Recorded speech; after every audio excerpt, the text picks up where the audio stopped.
Hello, everyone. All right, let me know if you can see and hear me okay. And then we will jump in and get started.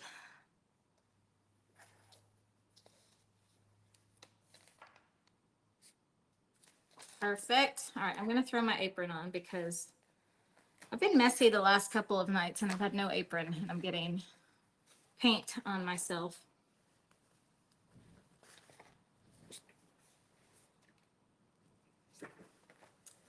All right, good to see you guys. Let me know where you're watching from this evening. I already saw a few. We have from Italy and the UK, Canada, all over the US.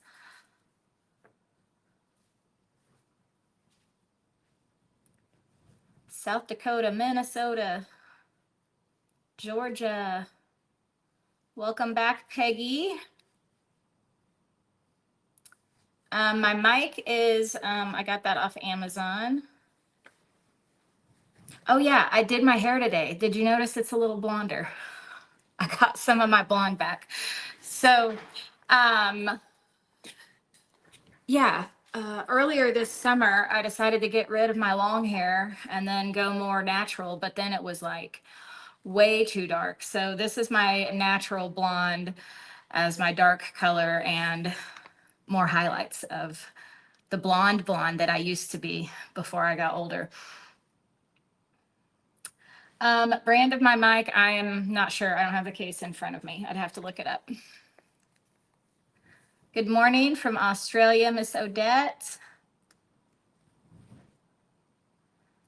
Okay, so we have some fun in store tonight, giving everyone a chance to jump on here before we just jump straight into painting. But we are going to be doing a giveaway tonight. So someone on here live, we're going to be doing a giveaway when we're done with the painting session tonight. And we will be picking one lucky winner at random to win a little goodie box from me. Do you guys want to see what you have the chance of winning tonight? Let me check back up here for this question real quick. Rita said, I'm still on day one. I have rows of colors. How do I combine them? Rita, I'm not quite sure what you're asking, but just finish that tutorial to the end. And that's where you should be before you start today's lesson. So we ended at a complete stop, and then we will pick up from there today. So everything that you need to know is already in lesson one.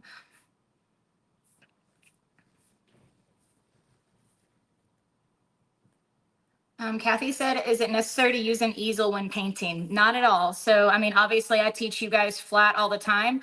Some people prefer to paint flat. Some people prefer to have an easel.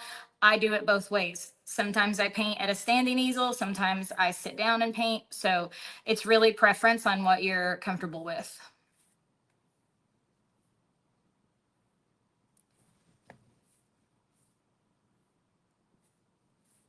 Okay, thank you guys for the compliments on the hair.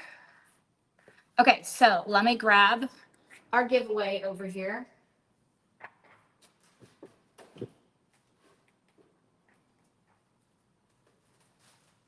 Okay, so like I said, we'll be doing this at the end. You guys will know as we are finishing up the painting, I'll like say a prompt and let you know that we're getting ready to do the giveaway. And then we are going to ask you a question. And from that question, we want you to answer in the comments. And then Megan, my community manager behind the scenes, is going to pick one person at random and we will announce it in the comments. And then all you have to do is email us in at our customer support with your info, and then we will send that package out to you. So I thought it would be fun. Since we are transitioning into fall, it feels like our high today was 71 here. It feels so good outside. I'm here for it all day long. I love summer, but I really, really love fall. But I did this last fall. This is just a small shelf sitter that I did an impasto style pumpkin on, and it has the words grateful on it. So this is going to be the original that I give away tonight. So that is just part of your prize. So you will get this original signed by me. You are going to get a little package of some magnets. This one is from my Spirit Not of Fear workshop that I did. And it says, "For God gave us a spirit not of fear, but of love, power, and self-control." So you will get a magnet of this original. You will get a magnet. I love this one. My little Joy to the World painting. Love these little magnets. And then another fall one here, our Enchanted Pumpkin. And then, of course, a couple stickers with reminders for you to dream without fear. Don't let fear control you, and to trust your journey. And then last but not least, who wants a full 15-piece brush set from me? You will get all of this in your little happy mail that comes from me. So this is all 15 brushes that I sell in my set, along with the bag and all these other goodies. So one lucky person's gonna get drawn to win that. So make sure you stay tuned to the end of the session, and then make sure that you answer the question that we ask at the end so that you get entered in to win that contest or win that prize. Okay, I'm gonna try something really quick. I just noticed this new feature on here. I'm gonna see what it looks like to throw your comments up. So let me know if you're excited. You guys comment, and I'm gonna see if they show up here, what that looks like for you guys. That's so small. I can't read it. But can you guys see everybody else's comments? My screen is like much smaller because I have all the background stuff on here. So we'll throw this up in the when we are going to pick a winner. So it's kind of fun to see the comments, but I'm going to take them off for now because when we're actually painting, that can be a little distracting, right? But it's kind of fun, especially if you're watching it on replay, so you can kind of see the live interaction. Okay, so obviously this is where we left off, right? So we've got some floating colors up in our sky. We're going to attach these to some tree trunks today. We're gonna start with adding color in to our ground area. And I just wanna kind of like talk through the steps before I actually show them to you. So these are going to be similar colors from what we have up here, and we're just going to put some random strokes of color in there. And the idea behind that is to kind of give the illusion of those colors from our fall trees. I'm just going to hold this up closer. Kind of giving us all those different colors down here, reflecting down onto the grass. We're going to be adding the shadows on the sides of the tree trunks. We'll be doing that obviously after we add the trees, but before we add any trees on, we want to put down some of this background color back there. And it just gives your eye another place of interest, right? So your eye's kind of traveling all over the painting. Instead of this just being plain, boring green, we're going to add some color to it. If you are new to painting with me, I love color. I don't try to paint things super realistic. I like to put my own interpretations on what we see. So that's what we're doing here in our grass. And then we're going to be doing the same thing on our trail as well, on our path. Okay, so I'm going to go ahead and transition you guys to our other camera here and take myself off the screen.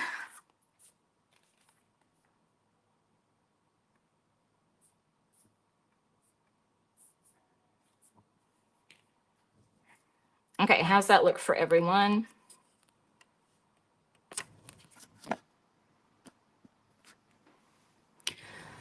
Okay, so brushes we're going to be using tonight. We're done with our big one.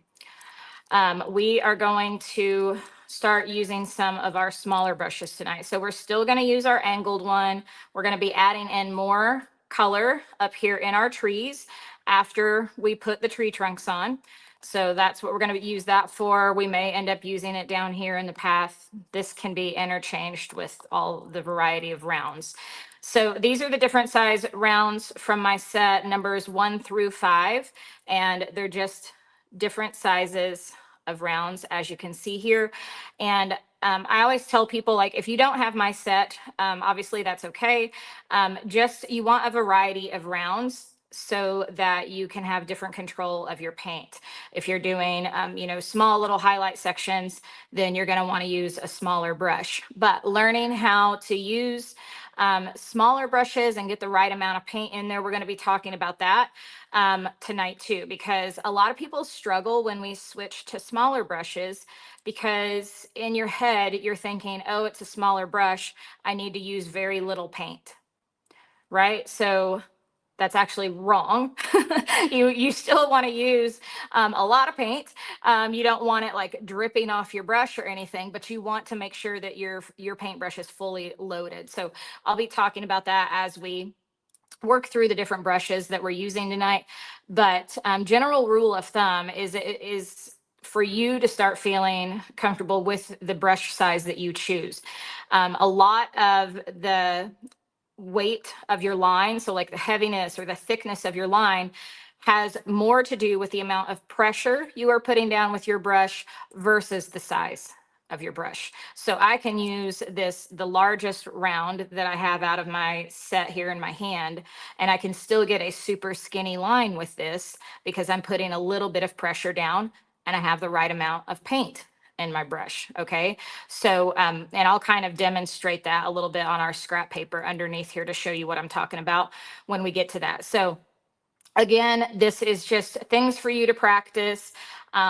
Obviously, if you guys join me for night 1, you know my recommendation is to paint with the replay so you're not missing my instruction, so you don't feel under pressure or like you're trying to keep up with me. It's much easier for you to watch me first, really like soak in what I'm doing, watch what I'm doing, take notes, practice these brush strokes that I'm talking about in your mixed media pad or on a scrap of paper. And then when you go to watch the replay, you're already going to feel more confident because you've watched me do it. You've practiced those brush strokes. You're starting to remember those. And then when you watch the replay, you're going to hear me say it again. So sometimes the more we hear something, the better it sinks in, right? Okay, so I want to start with, well, let me get my color out first. I am just gonna go ahead and get a variety of colors on my palette because I'm kind of gonna be bouncing around to everything tonight. So obviously we're just repeating the colors that we already had. That's my Berry Cobbler, our Tuscan Red, Tiger Lily, Cadmium Yellow,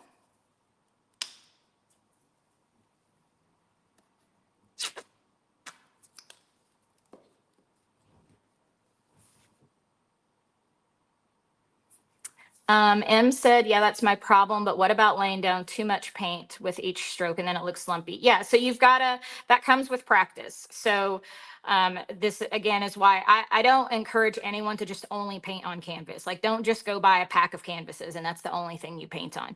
You need to allow yourself to experiment, and scrap paper, old piece of wood, cardboard, mixed media pad, like allow yourself a space and a time to practice your brush strokes. But that comes with the more you do. You're going to start learning how much to have on there. I always lift up my brush and show you guys the amount of paint that I have on. It typically is not going to go, I mean, you're not trying to fill your paintbrush up to this barrel, right? We don't need that much paint in there. So just notice that part, especially when you like go back on the replay. If you don't catch it live, I'm not going to like go back and repeat because that's why we have replay, right? So, but you can go back and look and like kind of notice how much paint I put on there. Again, you don't want it so much. You're not scooping your paint up and then carrying it over to your canvas. You want a good amount on there. It's not dripping off, but you're not just lightly dabbing it in. Christy said, can I get your paints at Hobby Lobby? You may be able to find some of them there, but my actual set is only available online. So I'm just kind of going around in a rainbow here on my palette because I'm thinking about what colors I may be mixing together at some point. So I'm just trying to kind of keep them next to each other.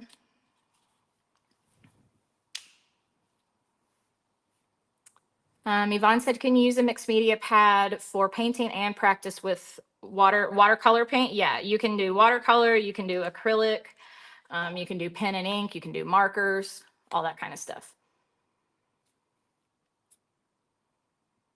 Let me get a little purple.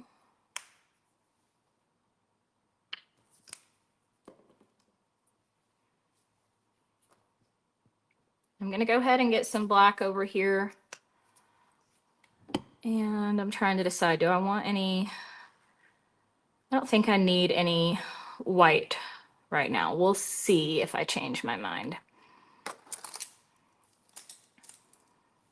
Okay, so we've got this beautiful rainbow palette here. I'm going to try not to stick my thumb in my black paint. I'm going to try to keep it even so my colors don't spread. So these are the same blues that I used in day one, Michelle. So we've got blue raspberry and the ultra blue deep. So I think I'm going to start with my number 5. So this is like my bigger round out of the set. And I think I want to start with some of the warmer colors. So let's do a little bit of, maybe a little bit of red, orange mixed together. So again, I'm going to kind of hold this up and show you so you can see how much paint I have in there, right? Like it's not thick and gloppy, but I've got a good amount. The other way you know that you have enough paint is by the glide. I talk about this on day 1. Is your brush gliding easily for you? If it's not gliding and it's tugging, you need more paint in it. If it's gloppy, like I can't remember who said it, but if it's like lumpy, gloppy, that's like way too much paint. It's going to take forever to dry.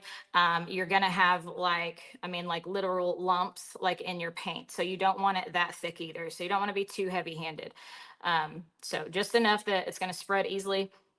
And I did a couple of these on day 1, but I'm just going to very randomly just kind of start pulling in, and I'm doing this very light-handed, right? I'm not pushing down hard, just quick little pulls of color in a couple different areas. And don't overthink this, okay?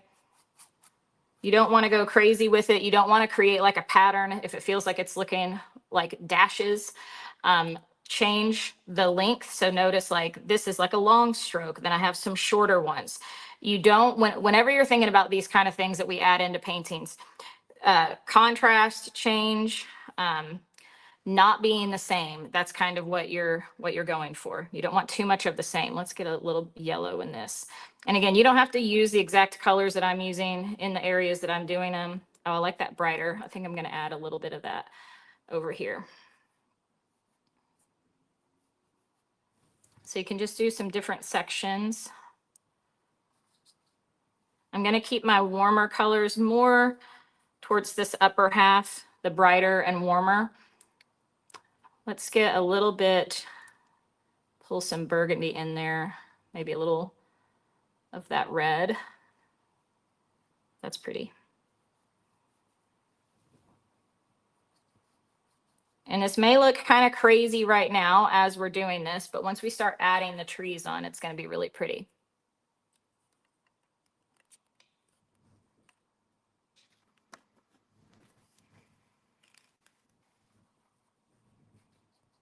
And I'm going to pull some of this warm color into our path too.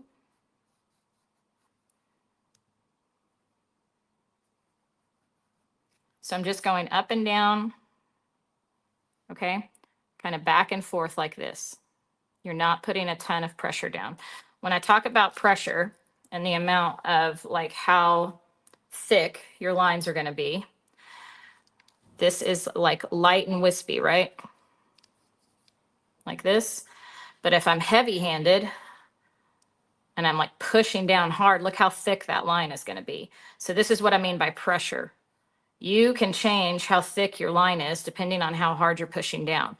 So I like to hold it like this, kind of go back and forth, and then it kind of tapers both ends of that. That's the kind of brush stroke we're looking for. We don't want to super, like, I'm not going to hold it like this and then push down and drag it.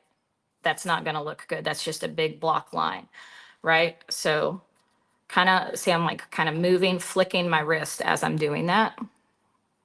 That's going to help you get that difference in your brush strokes, okay? So it's easier for you to see the contrast when I do it on white. That's why, like, this is what I would recommend you doing in your mixed media pad. Practice this. If you start here and you're like, why am I so heavy handed? Then you just keep practicing. You try to, basically you're trying to not get your bristles to like push down and fan out, right? If you're pushing down that hard, that's too hard for the brush strokes that we're trying to make. So just the tip of those bristles and just kind of quickly going back and forth is going to give you more of the look that we're going for. So does that help to kind of see that on white paper? So those are the brush strokes that I'm doing right now.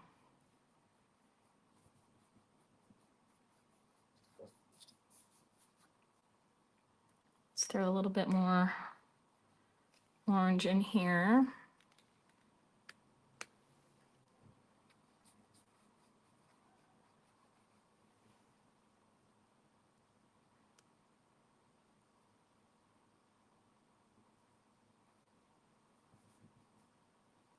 Let's throw some of this in here. So I'm going a little bit lighter.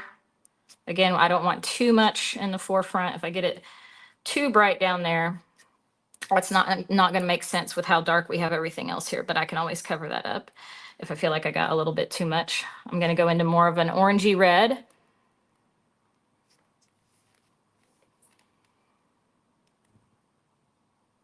So you should see very little brown of your path actually showing through once we get more of these warmer colors on here.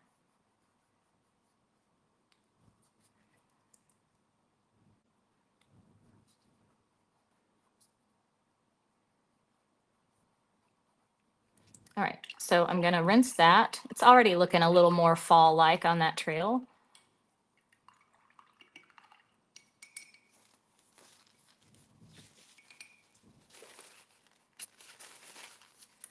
So now I want to add in some of my cool colors. I've got this yellow and green over here. I'm going to kind of make like a citron, like yellowy lime green color. So I'm going to take a little bit of green, some yellow.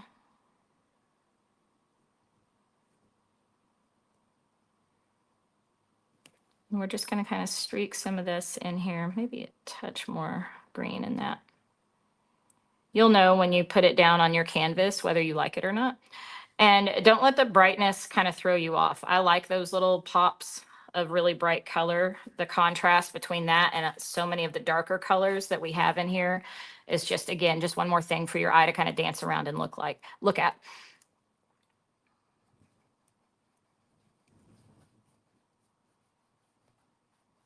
So we want there to be those differences between the darks and the lights. Those are our values that we're talking about. So now I'm going to come in and pull some of this blue raspberry into that green and make it different green. That's a little more teal than I meant, but I kind of like it. Again, this is your painting, your world. It doesn't have to make sense to anyone but you. If you like it, then that's all that matters, right? And I kind of like that color. And I'm going to go in more blue. I'm going to pick up some of more of my blue raspberry, just a touch of that ultra blue deep. Again, I'm just making a lot of variations of these colors. There's not an exact science to it or exact method to the colors that I'm using. I am keeping, you'll notice these cooler, darker colors. I'm going to keep back here a little bit more, maybe where we have a couple shadows. closer to the path where those trees are a little bit more condensed and not spread out so much. Maybe add a little bit more there. And I'm going to go into purple. So I'm just kind of moving around the rainbow here. All right. So same thing.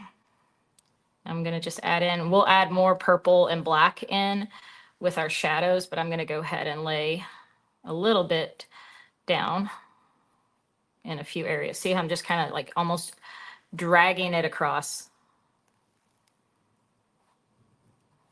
We know it's going to be shadowy on our edges back here, so maybe a little bit more dark around our edges. And I'm just going to touch up where I just saw I had a little blob of orange over there, so I'm just going to cover that up while I'm doing this.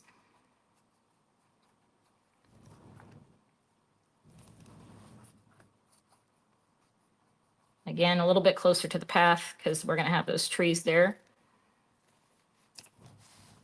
But I know this looks like just a bunch of random colors right now, but that's fine. We're going to break up what this looks like when we start adding the tree trunks in. So I'm going to take just a little what's left in my brush. I've got some purplish blue in here. I'm just going to very lightly add a little to the front of my path here where it's a little darker. And I'm going to pick up a little bit more of that blue. Actually, I think I'm going to grab a little of my Bahama blue. I have just a touch of that as that like lighter blue color in my path.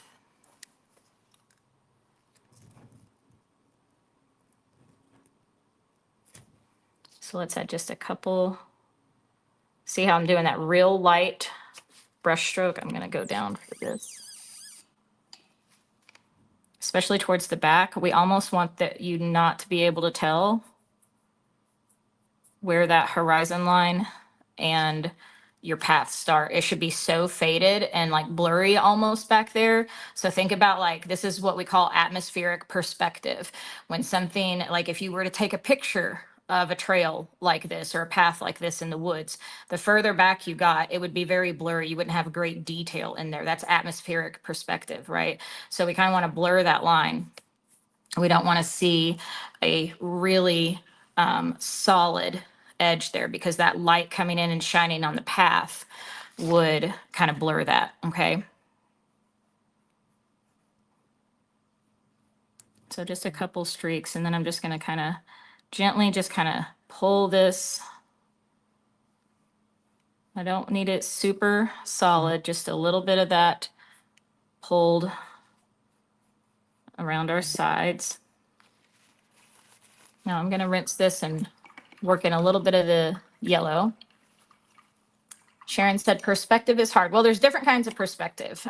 So, I mean, when we're talking about atmospheric perspective, that is detail versus non-detail, right? So it's just thinking about things in your painting. When you're making, let's say, your own composition and you were coming up with this, that's just an important thing to remember. Things that are far away are not going to have as much detail as the things that are close to you in the forefront, right? I've only used this one brush so far, Tracy. So I'm going to go in, like I said, with a little bit of yellow, yellowish orange. I have a little orange in here too, because I don't like yellow straight out of the bottle. Just a couple streaks of this in here. And we can always come back and add more to this if we don't like it at the end. I kind of think I want to add some of my tealish greenish color in here because I just like it.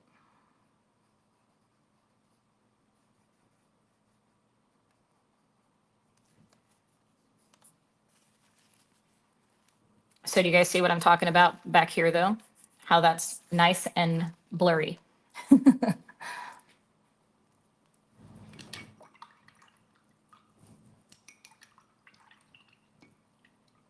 Camille said, can I show the example of the painting again? You mean just the larger original? See, like, so it's always good. Just like I told you on day one, take pictures, look at your progress. We were really zoomed in. We were really close up. You're paying attention to every detail that I'm doing, right? And you're like, oh, I don't know. Is that too much color she's adding there? Is that going to look right? Then we pull the frame out. We get further away. And now we just have this nice kind of accent of some colors and some reflection coming down on our path. So that's where we are right now. And this will be where we finish. So you can start seeing these colors that we lay down, how they're going to translate at the end, right? So the next thing we're going to do is start adding in our trees. And we've got a couple fun little tips and tricks for doing these trees. We're going to start with the ones at the background. So when you're doing, when we're creating depth, when we're doing a landscape painting like this, you want to start with your things that are furthest away and then come forward. Yeah, this would be more of like an impressionistic style of painting. Okay, so I got my black, remember? Pull this over here. So I'm going to start with black, but again, on our ones that we're doing, like on this horizon line right here, what I did in the original was I did some black and then I immediately went in with some of like my Bahama blue, that really light teal color, and kind of streaked over it. And what that did was kind of, again, fade it. It made it not so contrasting with the sky. Things are going to be a little bit more faded back there. I am going to show you this again just so you can kind of pay attention and see what I'm talking about. So you see how like some of these like grayer areas, these are not like super solid, strong black lines. And again, we want quick motions. I also want you to look at how messy these are. Look at some of these. Those don't even look like full tree trunks. That's good, right? We're creating the illusion of trees farther away. They don't have to be concrete. I can just have some almost dashes of lines that represent that there's a bunch of trees back there. Okay, so you kind of see what these look like. The reason I want to show you that up close is because it's one of those things you may not notice even when you're like looking at, trying to make that go away, when you're looking at your reference photo. It's just something like in your eyes, you're just like, yeah, I see trees back there. But like really look at those brush strokes. They're not super solid. So as you see me start adding these in, you're probably going to be like, I don't know if I can do that. Like it's going to make you a little nervous. So again, watch me do it. Watch my hand motions. Watch how I'm like, it's like a flicking motion again, not heavy handed. I'm not putting a lot of pressure down. I'm not pushing down hard on my brush. Okay. You could switch brushes if you wanted to. Let's go. I'm going to go with just a slightly smaller round. This is my 4 out of my set. It's just a little bit smaller than the one I was just using. I also pulled in a little bit of purple. So I don't usually like to paint just solid black. I usually like to mix it with other colors. So we're going to kind of get like a black purple mixture here. And I am going to start on the left side of my canvas and then move right so that I am not dragging my hand across my wet paint. So again, I'm going to start at the horizon line. I'm just doing these very, very back ones right now. And I'm just going to start kind of pulling up like this. I'm going to zoom in for this. How's that? That's got to be better. Okay, so you want to pull them in to the foliage up at the top. We don't want to stop shy of that. So they're going to be wispy. I'm going to keep reloading my brush again. Plenty of paint in there, but not too much, not drippy. And you can decide how spaced out you want these. Try to not have them all perfectly separated. You want to have variation. I always say variation is your friend. If things start looking too much the same, you need to change it up.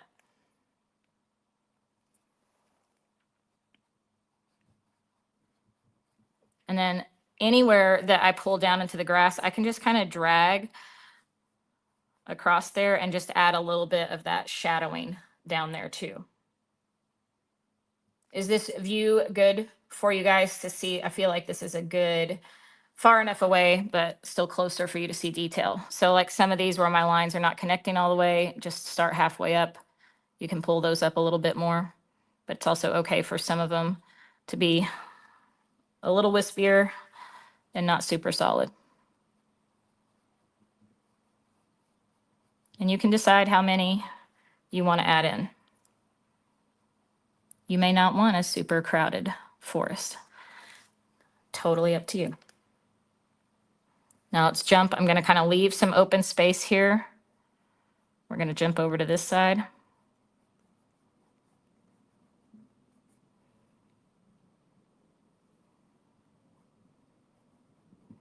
Now, I'm not even going to worry if I get too heavy-handed or anything with that. This is all going to just come together in the end. Really don't overthink this part. Don't overanalyze it. Unless you just get one like super duper thick, I really wouldn't stress too much about it. So keep in mind, this is like the very back of the painting.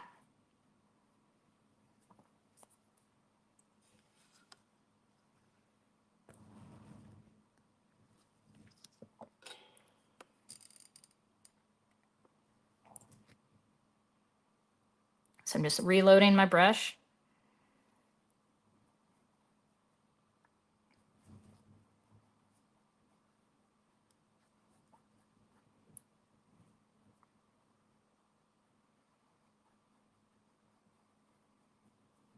So messy is good. Nice and messy, right?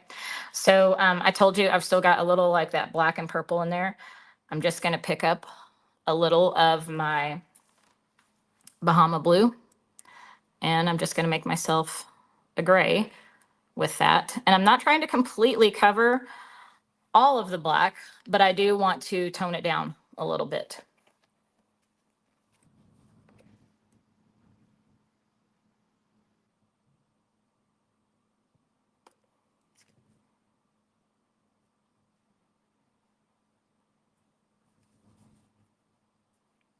I might get a little bit more blue on there. We'll see. Over here, I'm not going to add as much light because it's darker over there.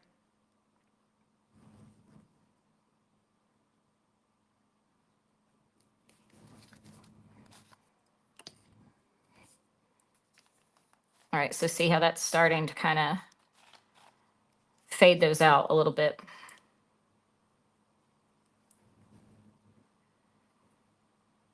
Just touching up. If I had some floaters here, they're floating in the air.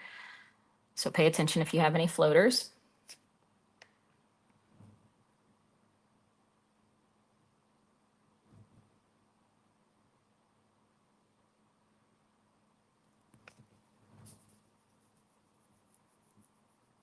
Laura's asking about the lighting. Back here, it's not going to matter as much, Laura, because these are all getting lighting because they're at the very far back. So when we are talking about the lighting along the tree trunks on the trail and these larger ones that we're putting, the light source is going to be coming from here. So they would be all the trees on this side. The light and the highlight that we add would be on the left side. All the trees on this side, it would be on the right side. So, and I'll show you that as we move forward.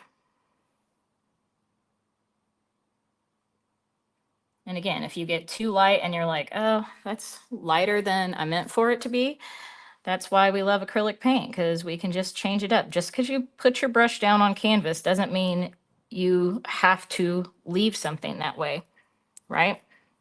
I'm going to grab a little purple and blue and just kind of come back here. I just want to add a little bit more shadow up here, and then I'm actually going to add just a touch. I'm changing it a little than my original. I'm going to add a little bit more kind of light coming in here. Just a couple streaks of that. I like that better. Here's the other thing. Just like, this is just a extra bonus lesson tip from me. The more you paint the same subject, like if you do a painting multiple times, each time it's going to turn out a little different. You're going to make different choices in it. You're going to learn. different things as you're going along. You're going to see things that maybe you didn't do in your original that you could do in the second time that you make it. So don't be afraid to make changes. That's why I always say, like, I don't want your paintings to look identical to mine. You may realize and come across different things that you want to do in your painting that I didn't do in my painting. But I'm like really starting to love how this looks back here, and that light is kind of faded over that.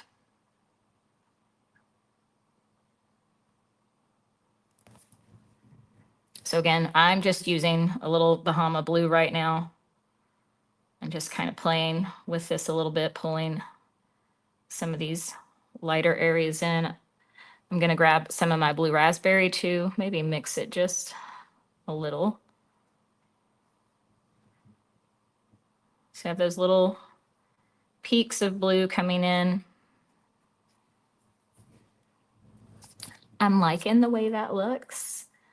I'm going to go into my berry cobbler, pull some of those back in. So see how we just kind of keep adding to it. You don't have to do everything all at once. As your eye starts kind of working around the canvas, you'll start kind of seeing, again, this comes with like taking pictures and stuff too. You'll start seeing where you want to add some different color in maybe.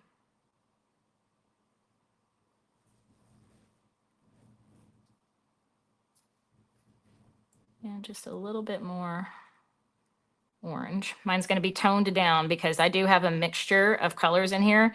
So obviously I was working with blues and then I'm transitioning to orange. And we talked about that. Orange and blue are opposites, right? So it's giving me a very toned down orange, almost like a rusty orange. It's not going to be super, super bright. And that works for this section of the painting.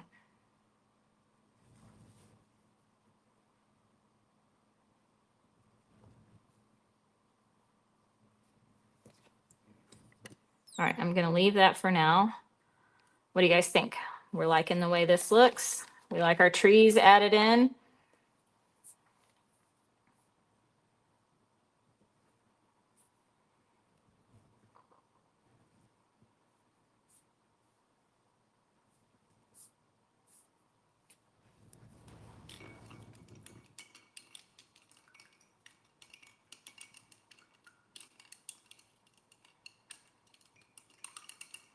All right, so I'm just kind of rinsing. And I want you to, again, I just kind of want to stop here and I want you to look. I want you to see how imperfect all of these are. Some may lean a little bit. Guess what? When you go out into the woods, some trees lean. They're not all straight up and down, right? We are going to change things a little bit when we start going along our path, though. And this will be like a fun little trick that I'm going to show you guys. We're actually going to flip the canvas upside down and do our trees upside down because there's something, and keep in mind, I taught this probably, I think 12 times or so in person.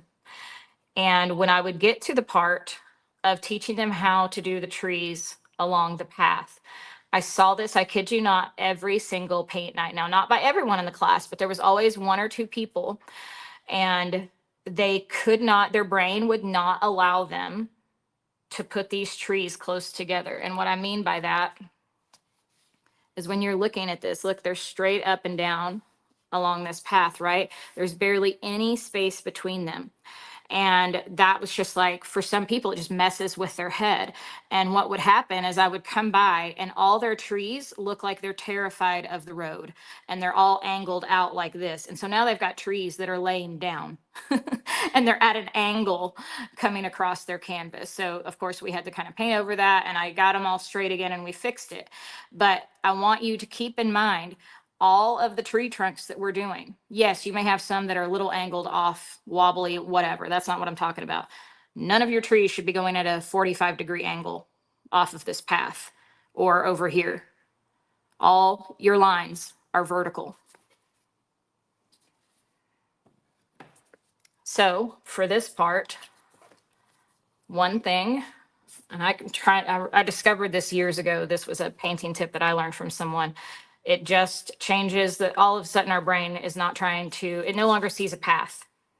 You just see a starting point and an end point, and you're making vertical lines between those 2 points. That's the only thing you have to remember. So as we're doing this, it's okay if your trees touch each other. It's okay if they're super close. They're supposed to be. That's what it looks like when you're looking down a path. Okay. So keep all that in mind. I am going to go in with just black right now, just to make it easy. The first 2 that I'm doing, I'm using my number 4. Okay. So still a decent amount of paint in here. And I'm paying attention to points along my path. So these first 2 trees are going to be literally at the end of my path. My job is to not tell myself I'm painting a tree. I want you to tell your brain right now, you're painting vertical lines. That's all you're doing. The further back they go, they're also going to be skinnier because they're further away. So if you feel like you need to use a skinnier brush, you can, but I'm just going to go straight in to my trees, right? I'm going to make it a little bit thicker than that. That's a little too skinny for my liking. I'm going to come on the other side, and notice I'm doing like short brush strokes too. You don't have to make one long brush stroke there. You just want to make sure that it meets your tree line. And then we're going to scoot out. I'm going to come to a different point on my path. And again, you're just kind of deciding that. There's no right or wrong. Yours is going to have as many trees as you want it to. And I'm going to make another vertical line. I'm going to do the same thing over here.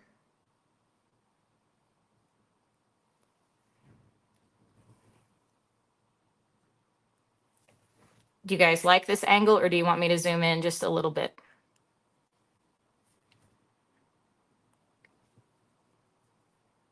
Oh, Marcy, that's interesting. I'm going to pull this up. Marcy said, I would do portraits upside down in painting class in college, upside down from a photograph. It just breaks. So one of the things is because here's the thing, like when we do this, our brain is no longer saying, oh, you're making trees. They have to look a certain way. Marcy turning a portrait upside down. It's no longer saying you're making a face. What it forces our brains to do is just think about and look at shapes and forms, right? So we're just kind of playing a little trick on our brain to make it easier on ourselves. So I'm going to go ahead and finish this curved side, and I'm just going to, the further out I get, they're going to get a little thicker. Again, who cares if they overlap this and those all kind of blend together? None of that matters, right? So I'm going to push down a little bit harder because I want that to be a little thicker there. So again, we're paying attention to the amount of pressure. You also want to pay attention that your tree trunks should be thicker. There should be more pressure towards the bottom where they're coming from the trail, and less, they should be skinnier and more pointed towards the top. So again, it's okay if they're next to each other, if they're super close. Just going to kind of pull that out. And then this one, just because everyone's curve is going to be a little bit different, how these line up. I'm going to show you on the original. Okay, so again, we're doing this side, right? Like, look how close together all these are. You really can't tell at the base, like how far apart those trees are. And then we're going to have one, like forefront one that goes off the edge of the canvas here.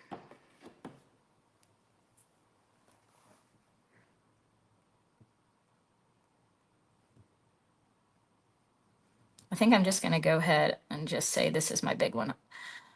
So this is what I was saying, like it'll be different for everyone depending on the curve of your path, how much room you have there. But I'm going to go ahead and make this my big one. And my last one that I do, this is going to go all the way to the top. That one has a little bit of an angle. This is going to be our biggest tree. It's in the forefront.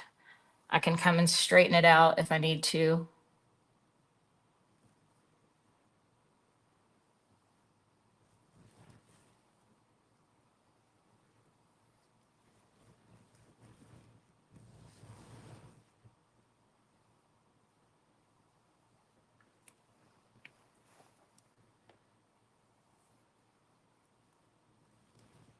And when we flip it over, then we can like really look like, do I need to straighten it a little? This definitely has a little bit of an angle, but again, trees lean, you know, they don't all grow perfectly straight. So a little bit of angle to it's okay. We just don't want to go in 45 degrees off to the side. Julie said, how far into the trees are we going? You're just breaking the line. We're going to cover up some of these. So I don't have a certain spot. They're not all stopping at the same place.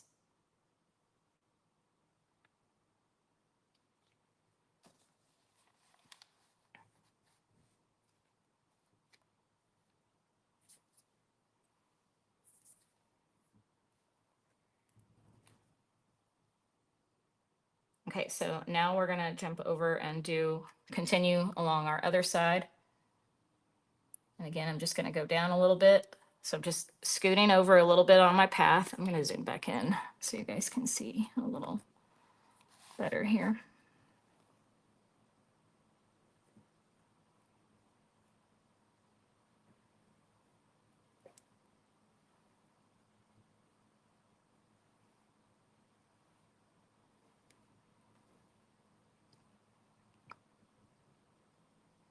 Make it a little bit thicker at the bottom.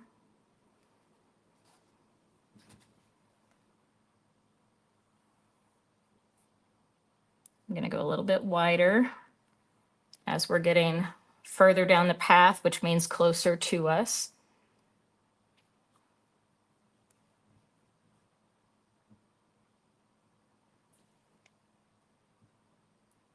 For those of you asking about like canvas size and colors and all that, everything is on the hub page on your supply list. So if you didn't see all that information, just go to the hub page and it's all there for you.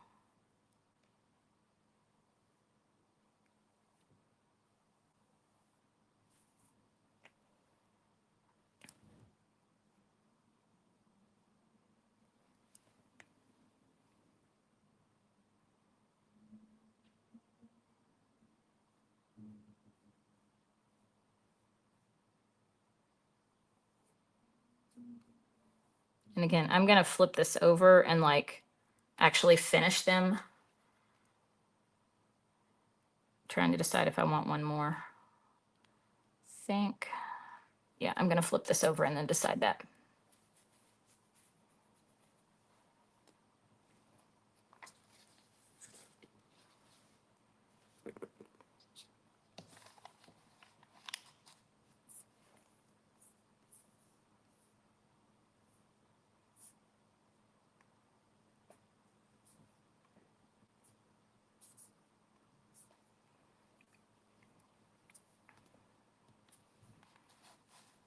Okay, that looked really weird. Let me zoom out here. I got a little bit of lean. So now we'll straighten them up. Definitely straighten the camera up. Hang on, it's angled just a little bit.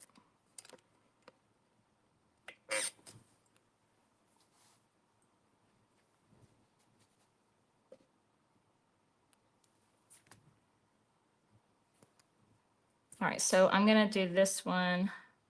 This one's gonna be my big one that's gonna go straight up.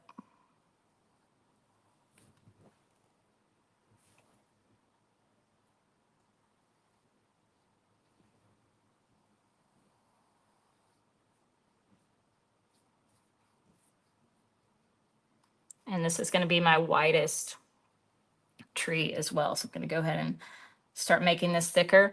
When you are doing the thickness of your trees, this still looks angled. I feel like I'm just off. I'll fix it. It's like throwing me off every time I look up at the camera. I start at the base and I just kind of keep going back and forth until I like the width of it, instead of like deciding one side and then jumping over and starting another, because then you'll end up with one that's like way too thick. So I'm really loading up my paint now because this is thicker and I want to just get this filled in.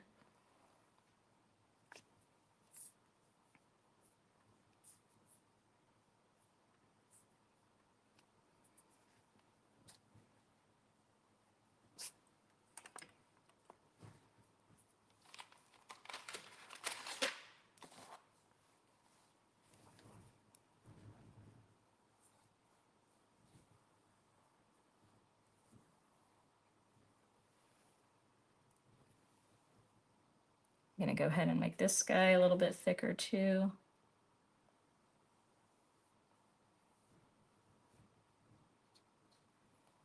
And then kind of same thing I was saying back at the top, at the bottom, I'm just going to kind of pull in a little bit of this black into my path. So it's got a little bit of a darker shadow there.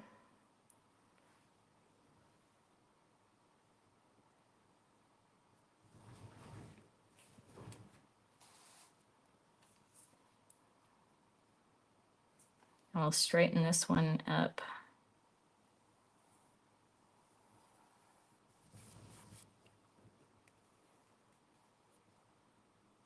Let's go ahead and have, I'm going to do a branch off of here. So I'm just going to kind of angle it off the top. Kind of pull that thicker in here. So whenever you're like making the branches, I want you to keep in mind they should have like a V shape. So they're going into the tree. You don't want them just like kind of jutting out off the side. Maybe add another little branch up here. Now everyone's is going to be different. All our trees don't have to be the same.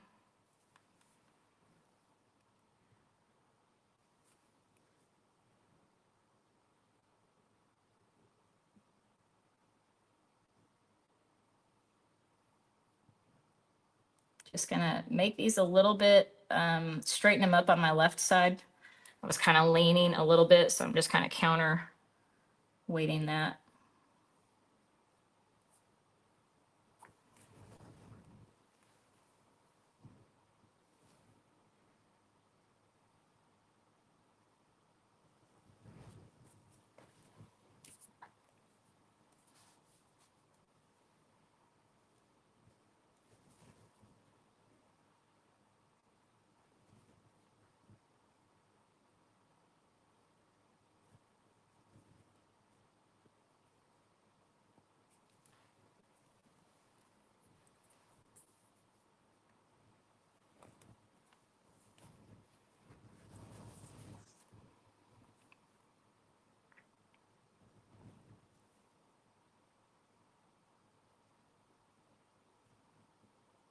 Again, if I get quiet, it's just me thinking, just kind of going back over. I may even decide to add in a few more here.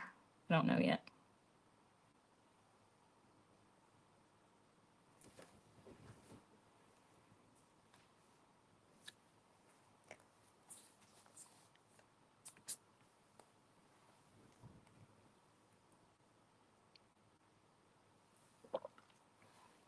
So I'm going to leave this for right now. I know I'm going to come back, play with it, edit it a little. I'm going to add some different colors to these, but right now I want to get my other trees out in the woods planned out too. So we want to stagger where these are going to start, right? So I may have one that kind of starts like back here. And again, it's just going to kind of go straight up into that. And then we're going to kind of start adding them in. We don't want them at the same space across.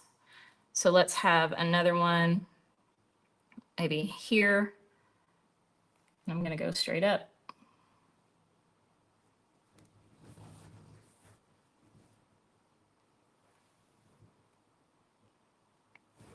And where do I want this other one?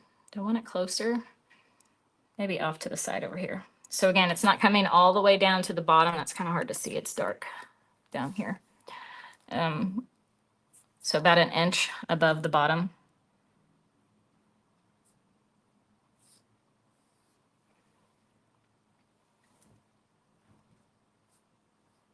And it happens to cover up one of those background trees, that's fine.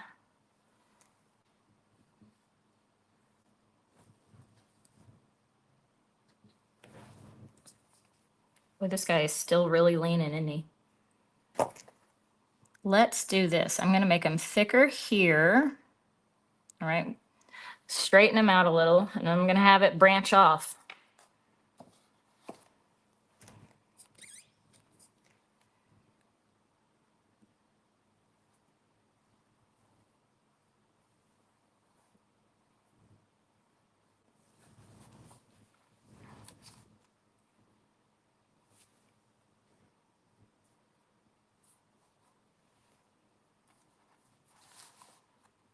Then I want to add a few more branches on this big guy here.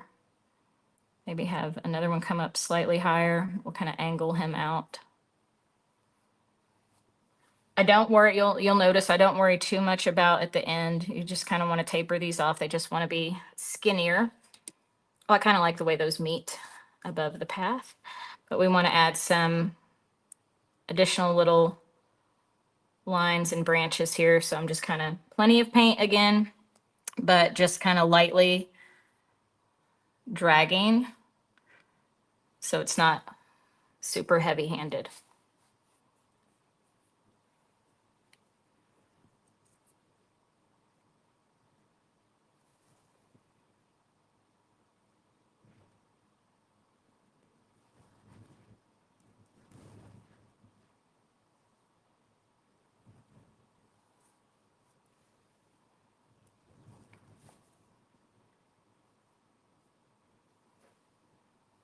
And you can decide how many you really want to kind of come up here. I just really picked a few.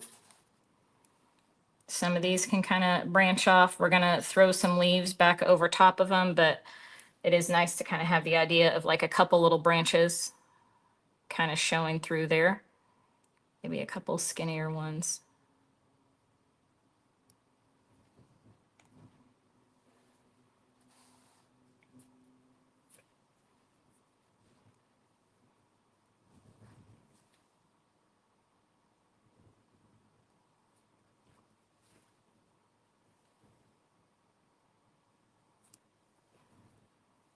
Ooh, picked up a dry clump that almost fell on here.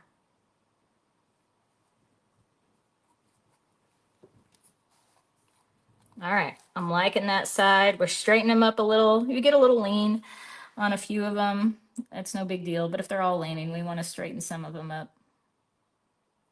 And it happens, you guys, and that's okay. We're not trying to be perfect, right? We need to remember to tell ourselves that.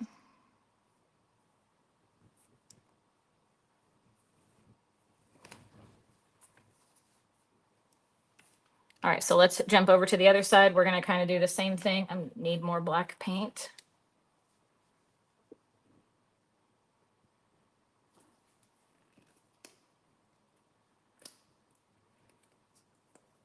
Sorry, my paint bottle is dried over clogged because I never shut my paint bottles, and then this is what happens. Give me just a second.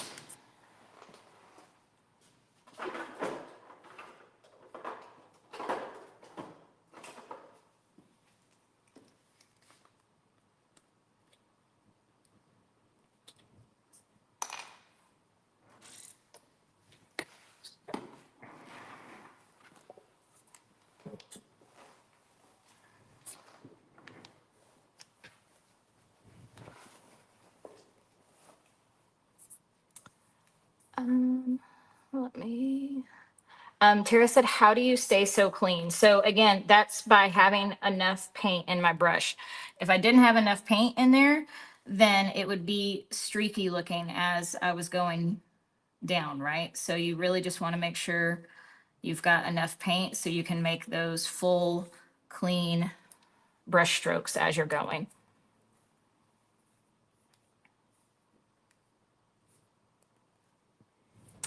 Christy said, just wondering why you don't use thicker paint. Well, I do sometimes in some of my paintings, I do. For this style, I don't feel like there's any benefit to me using a super thick one, and I kind of like the fluid nature of the craft acrylics. I think I kind of want to add one more little guy in here, one skinny little guy.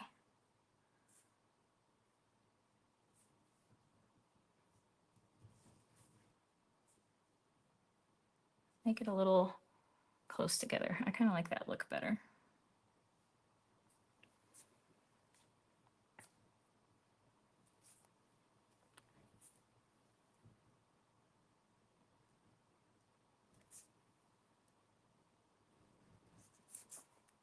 Okay, so same thing over here. I'm going to pick a couple that are going to kind of just right off the horizon line just a little bit.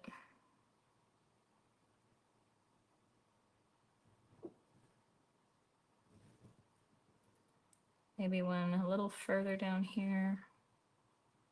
Try not to overlap completely my other ones.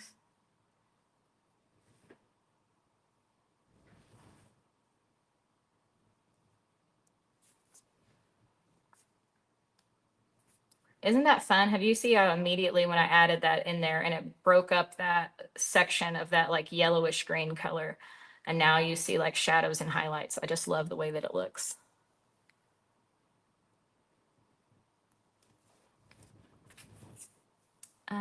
No, Christy, I don't usually use fluid acrylics. I use either my Deco Art. Craft paint is what I started when I did paint nights, because I'm not going to use thick bodied acrylic to teach 40 to 50 women how to paint at a time. So that's where I started using craft paints, and they're just comfortable to use. So if you haven't used them, I would recommend trying them. So I'm going to come down here. Again, we're just kind of staggering a little bit. Thicker towards the bottom, kind of tapered as we go up. I love filling them in. There's just something about filling them in. Okay, so I'm going to do one. I'm just going to make myself little dashes. I'm going to have one tree down here. I'm going to stagger another one, maybe right there, and then put one over here. So I'm going to add 3 more in the front. I don't know if you can see those little black lines.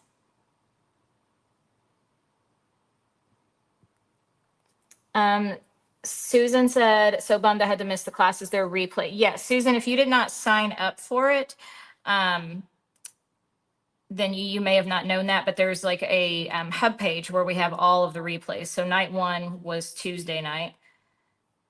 And then we have our mindset sessions that we've been doing during the daytime. They're still on YouTube right now. They're still on the first one did not, there was something wrong with the streaming and it didn't stream to Facebook. So you'll have to watch that one from the hub page or from YouTube. And all the replays are available through September 7th. And then we will take down the hub page for the public. But if you become a Tribe Sister this week, one of the perks of being a Tribe Sister is that you get continued access to these lessons. So if you join Tribe, you don't lose access. You keep it as long as you are a Tribe member, and those products will be added to your library. So now this other one, I did this different than my original years ago. I'm going to have this one go all the way to the top too. So it's going to be bigger. Don't you just love, now that we have all the trees in there, all those different colors that are in our grass are so pretty now.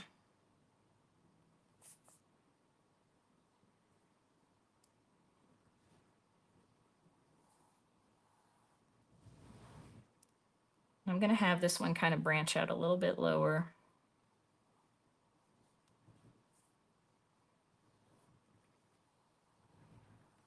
So see how I'm pushing down? This is where you see, it's kind of hard to see because I'm black, but this is where I'm putting a lot of pressure down because I want a nice solid tree trunk, right? And then as I transition up here, I have a lighter touch and I'm not pushing down as hard because I don't want these to be as thick the further up we go.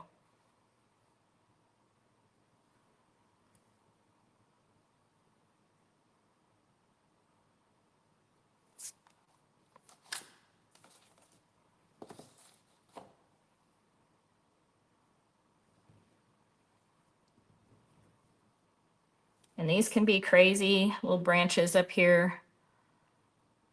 Definitely don't worry about these being like clean and perfect and crisp and all that kind of stuff. We're going to be covering a lot of them up anyways. Mine are pretty wispy.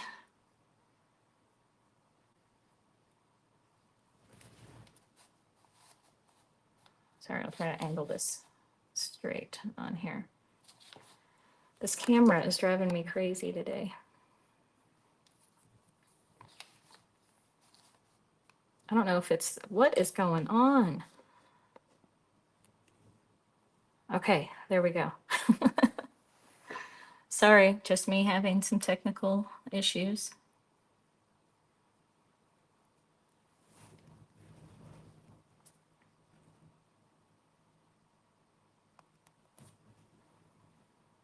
Okay, I'm liking it. All right, so let's add, I'm gonna pull in, I did it on this side, but I forgot to do it on the other side. Pulled in just a little bit of shadow. I mean, the big shadows are gonna go the other direction, but there's still gonna be a little bit of darkness down here next to our trail where some of these trees are coming out at. So I'm just gonna pull in, let me zoom in for this part.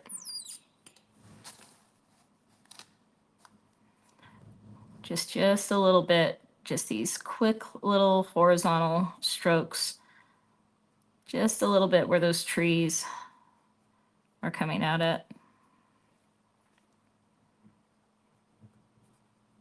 I'm just kind of mushing my brush around so it's not like too concrete of a line there.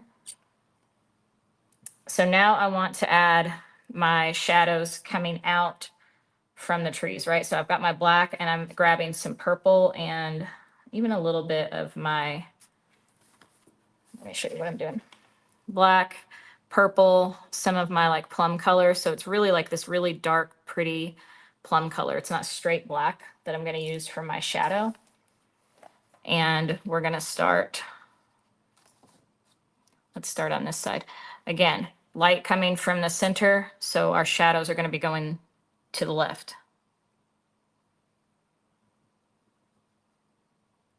And then I'm just going to drag a little bit of this color into my trees as well. So we got some of that plumish color mixed in there. Then we're going to have a shadow. Again, same brush strokes as like I was doing these colorful ones in the back, but now we're just doing like this black plum color. And you can see I'm just kind of overlapping these tree trunks, but then I can just go back. So now that shadow is kind of pushed behind there.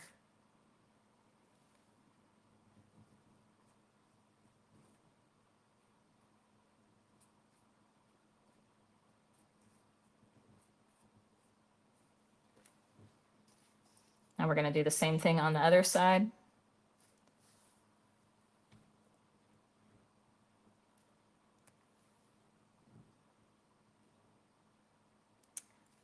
Sue, closed captions is not something that we can offer live. There are closed captions. There should be on the replay though.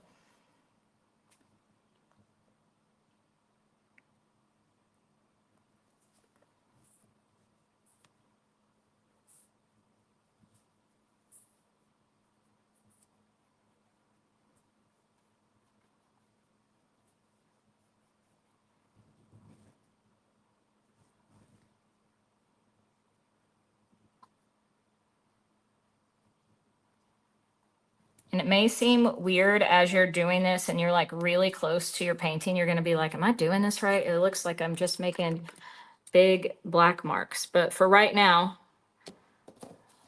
that's really what it should look like. And then we're going to add in a little bit more color to it.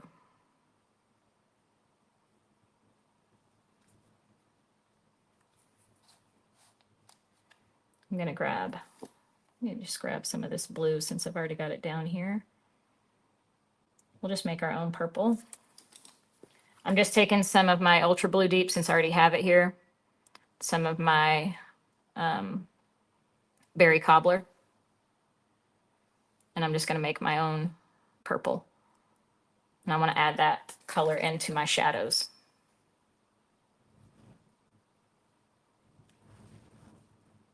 Again, it just kind of gives it a little bit more interest. I'm not making these super straight lines.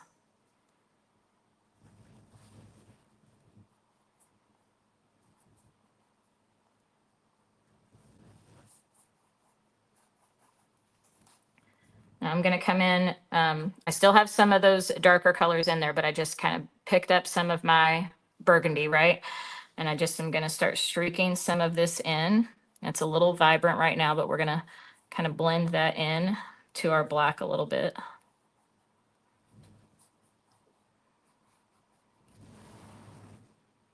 And I just felt like it just added a little bit more dimension to these instead of them just being solid black. We've got a little bit of color in there. Think of it like bark.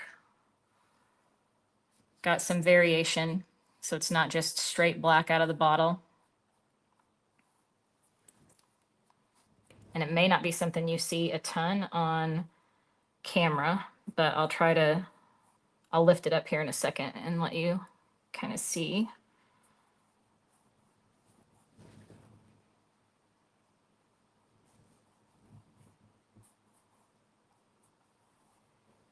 And I'm not doing super solid. It's kind of like streaky.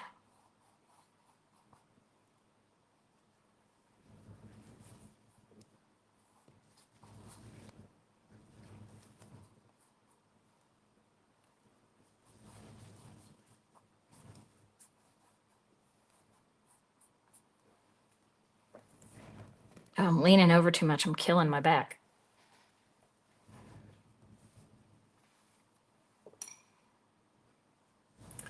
All right, I'm going to take one of my skinnier brushes. I'm going to use this liner one, so it's a little bit longer. So that's called a liner brush. I'm going to go into my Bahama Blue, and I'm going to kind of add a little bit of the highlight over on this side. So just very lightly, just kind of dragging, especially these back ones. Really want those kind of faded in back there, not too crisp.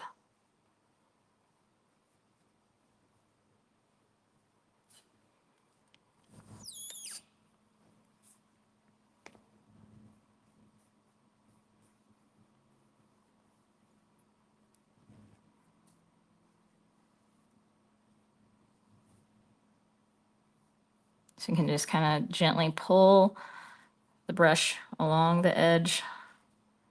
You can hold it straight up and down. Just kind of practice like what feels good to you.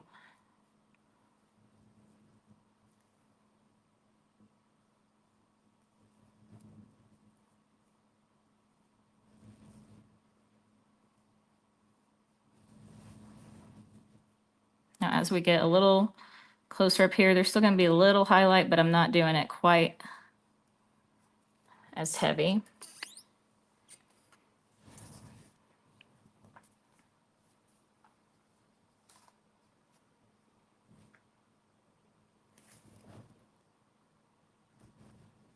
So just kind of lightly streaking along.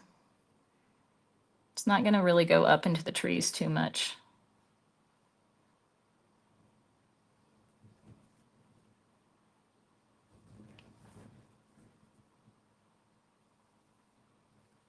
And again, if you get too heavy-handed, if you put too much of a highlight on there, you can easily go back and alter that and add more black back in.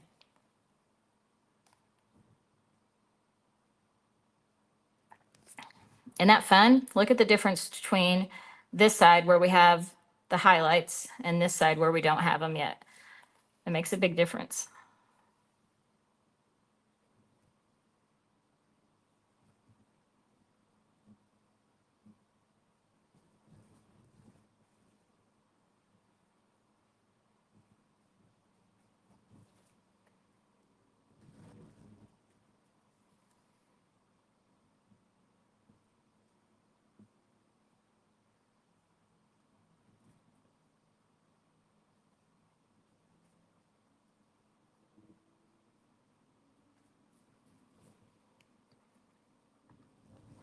And I chose to use the Bahama blue because I didn't want like bright white. I wanted it to be a little bit more toned down than that.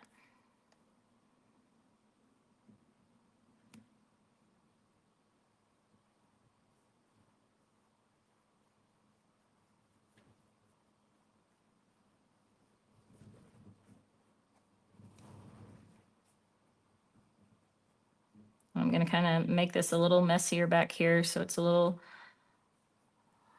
more blurry. Those aren't too concrete back there.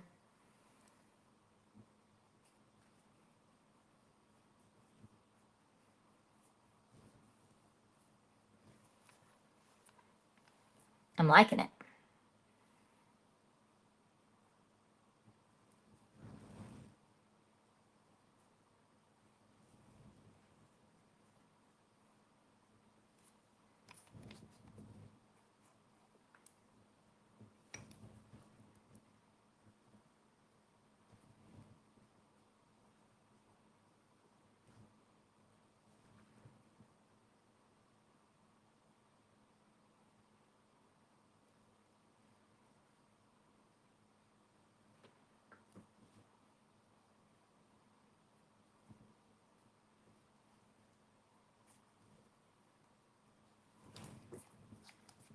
Okay, let's do a zoom out. The liner brush is the number 2 out of my set.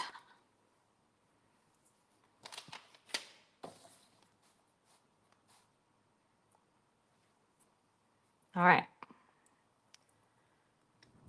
I'm liking it. Okay, so we're down to really like the last finishing touches here. And those are going to be where we kind of come back in to our trees up here a little bit more. We don't want all these branches on top, right? So I'm going to work in some extra paint over top of some of these. So it's going to kind of fade out where the tree trunks and the branches go into the trees. So we're going to go back to our angled brush for this. I'm going to start with a little bit of blue. So I'm going to show you the original again. See how I have these like blue sections in here. I could have just left a little bit of blue showing through, but just my tendency is to be heavy-handed with my paint sometimes. And so a lot of times I have to come back and add those accent colors in, and it still works. So it might feel a little off to you when you put it down and you're like, oh my gosh, that blue is like showing up a bunch. But then once we add in those warm colors around it, it totally works. Sharon said, how do you know when you're done? Taking lots of pictures. Pictures will tell you and show you things that might be like just bugging you a little bit that you want to go back and fix. That's really a lot how I determine it. I definitely recommend like walking away, getting up. Do not stay like attached to your seat, to your canvas. I'm going to go in right now to some of like my blue raspberry, my ultra blue deep, even pick up a little bit of that really dark purpley mixture we made. And I'm going to just start kind of doing a couple. Well, this needs to be a little bit lighter. So see, I'm not going to let that stress me out though. We're going to add a couple little blue sections in here. I want to lighten that up though. A little too dark. I want it closer to like my sky color down here. There we go. And it's just here and there random. And it's not going to stay this bright. Keep that in mind. We're going to be overlapping it a little in some areas, but it kind of gives like a nice break in the trees. Gives you like the illusion that there's some of that blue breaking through.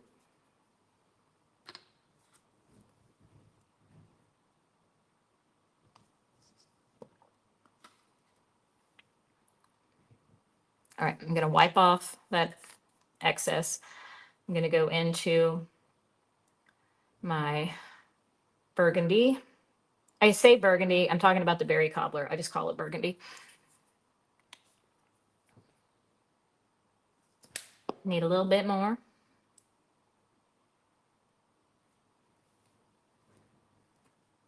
Okay, so This is the burgundy color, right? You see me like overlapping some of these tree trunks. It's going to push those not trunks, push those branches back.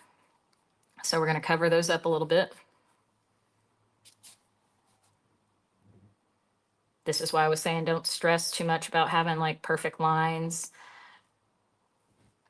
because we're going to be adding to it. And I try not to like overthink this part as I'm going.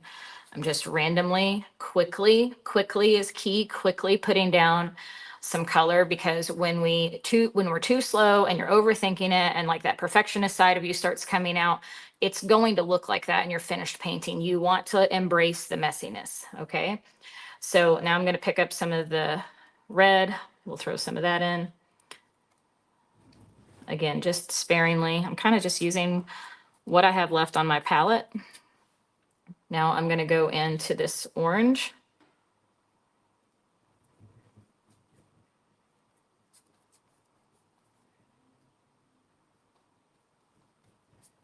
Now orange and yellow are going to be a little bit more transparent, so we may have to do a little bit more layering with them.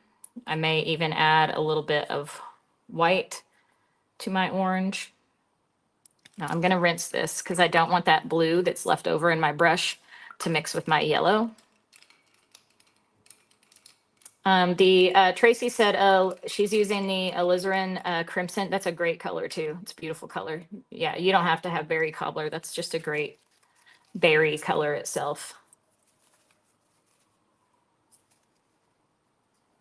Okay, so rinse, right? Brand new clean brush again. I'm going to go in to, again, I'm just kind of using what I have left over here on my palette. So this is like my yellow with a little bit of orange touching it. I'm going to just go with that for now. And then we'll see if I want to add any white to it, which I do want to, I can tell. See, I glanced up at the camera and then I was like, whew, that is too yellow. So I'm going to add a touch of white.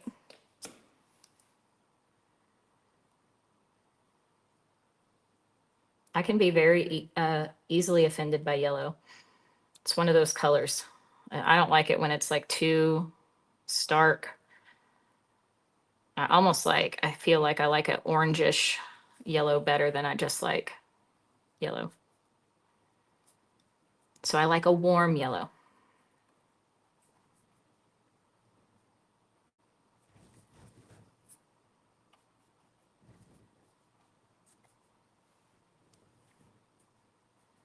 And I like it when I've got some wet orange spots on here. I love it when they mix.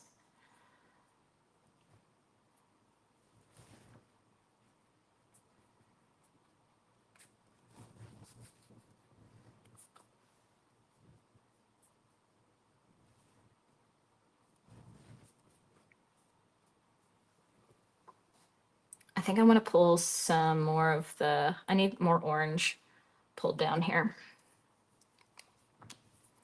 Yes, my branches are dry, so I don't have to worry about that black pulling in there. So I just got a little bit more orange. I'm going to pull it into some yellow. So we've got an orangey, yellowy mixture here. Oh, yeah. I like that. It almost looks like coral.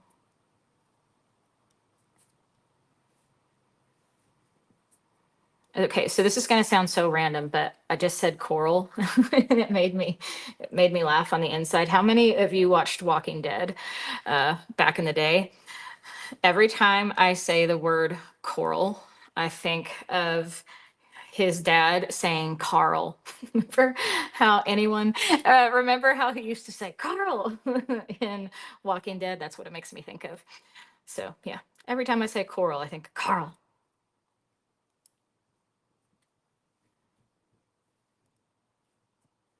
And then I think I'm going to come back with some like super pale yellow down here. I think I even want more burgundy in here. So this is where you decide you're painting. Like I'm just making those choices right now. Like, I think I want more of this color. I want more of that color. Like what color do you like? Then that's what you want more of. Okay, at least a couple of you got it. If you didn't watch Walking Dead, sorry, you have no idea what I'm talking about. It's just the way he said his name always made me laugh. Let's pull a little bit of that berry cobbler down, couple darker sections down here. Yeah, I'm liking that better.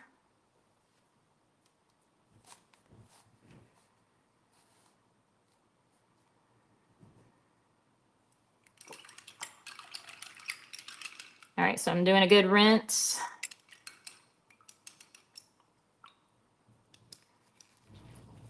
You guys having fun? Have you enjoyed these last couple days of painting? We are getting ready to wrap up. Oh, good. Liette got it. She said, and then I had to say Carl out loud. I'm glad I'm not alone in my weirdness. Not that you're weird, I'm weird. All right, so I'm getting like a really, well, I meant to, but I didn't. It touched my orange. I'm going to make a really pale yellow. Okay, so as we're wrapping this session up, as promised, I'm going to be doing a giveaway here shortly, so don't jump off yet. I'm going to finish up these couple of brush strokes, and then we are going to do our drawing, select a winner at random, and someone's going to win the prize. But we have a question for you. So from this question that I'm getting ready to ask, I want you guys to share your thoughts in the comments. And then there's going to be a lot of comments coming through. Okay, so it's going to feel, there's over 500 of you on here live with me right now, so it's going to get a little busy in the comments. But Megan from all these comments is going to randomly scroll and pick a winner. So I'm going to show you the giveaway really quick again. Let me pull this down just a little bit. If I could stop working on my painting. See, there's always just little sections I want to add. Sorry, Megan, I'm almost done. She has to wait for my cue. But that means I have to quit painting.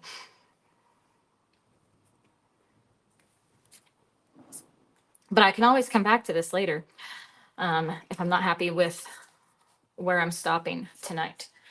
Okay, so giveaway is going to be a signed original from me.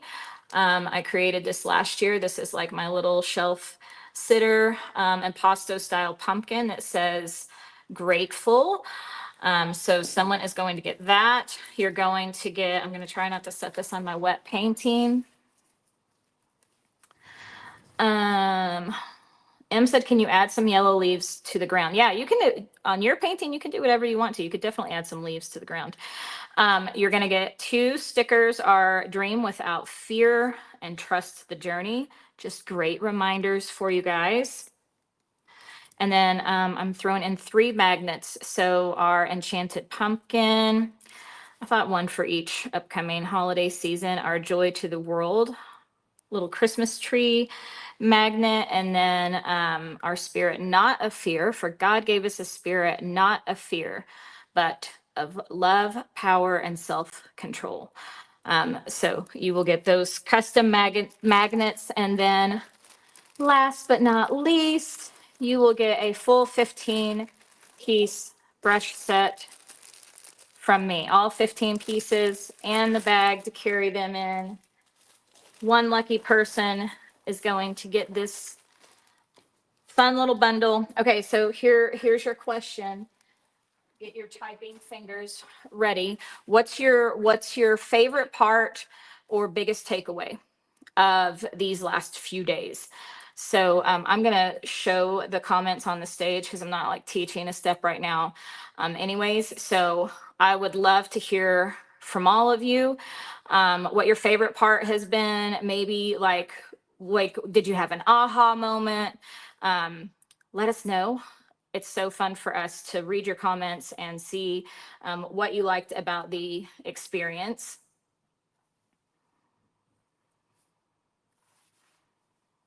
All right, I see some color mixing come up. No need to be perfect. Don't overthink it. I love it. We're focusing on some good mindset here. Maria said, I love all the tips. There is no such thing as perfect. Absolutely. The shadows and highlighting. Being encouraged. Good. I'm glad you guys are feeling encouraged and finding your joy, being bold, not fear of mistakes. These are all so great, you guys. And this is what is so important and what I really want you to focus on, or I hope that you start focusing on as you hopefully continue to paint, is to not put so much pressure on yourself that it truly is not about being perfect, right? Like I have some leaning trees on here. I have some globs of paint that are in places that I didn't mean for them to be.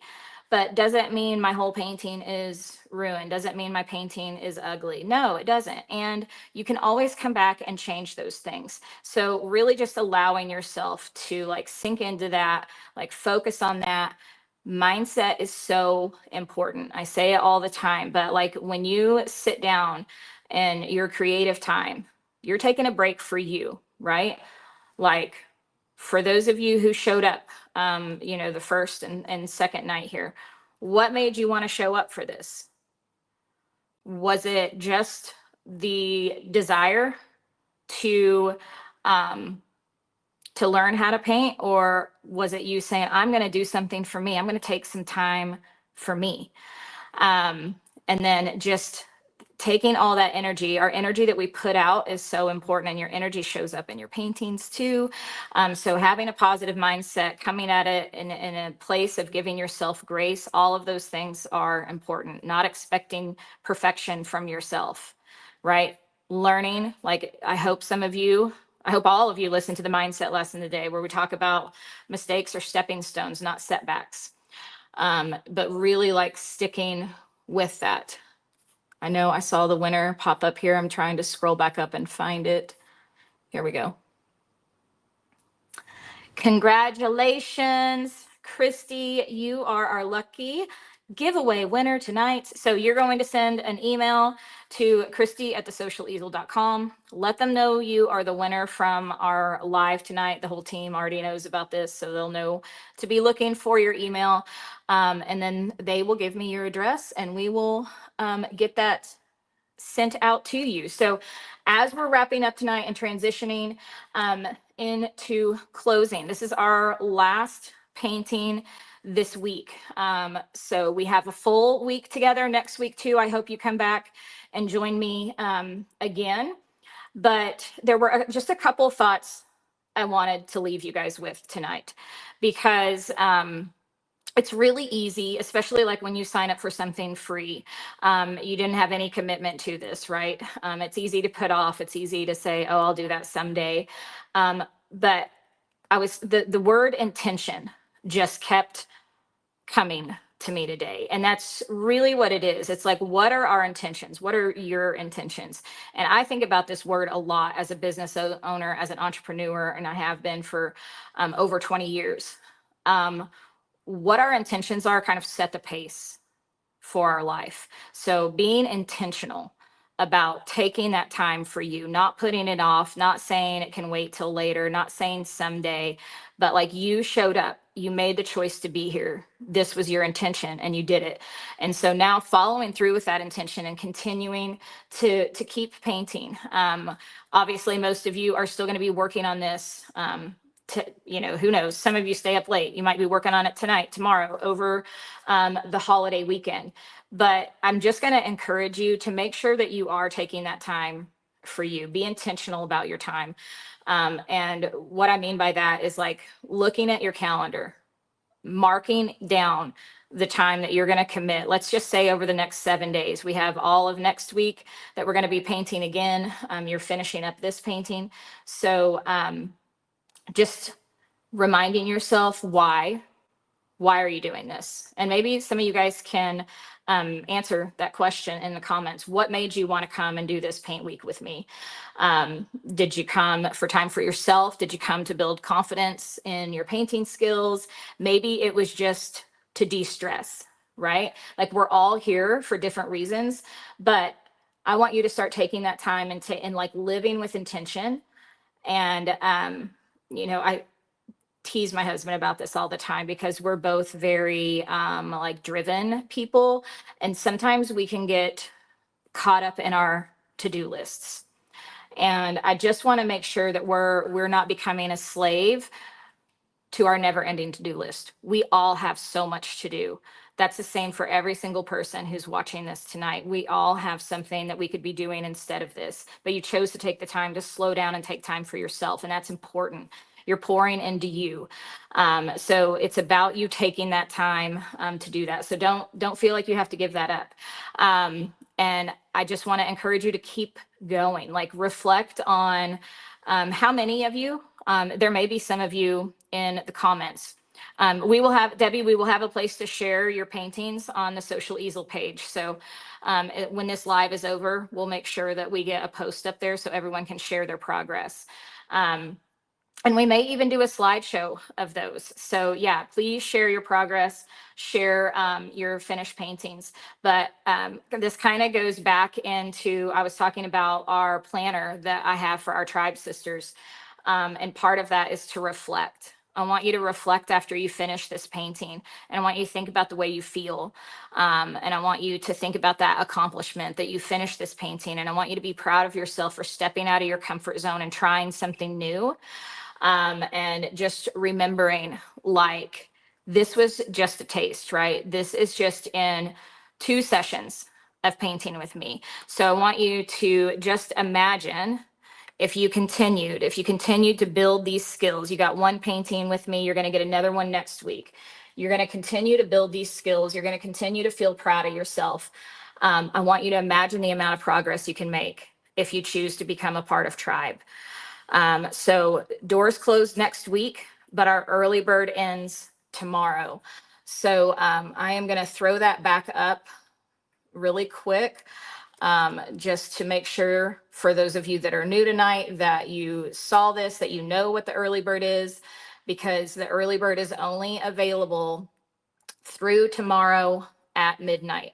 So if you've been on the fence, if you've been debating, if you've been feeling that tug at your heart, like I really want to do this, this is something that I know is going to bring joy to my life. I look forward to getting to know ladies and having other creative friends that I can talk to and talk about paint too, and talk about art with, and continue learning. I want you to listen to that inside.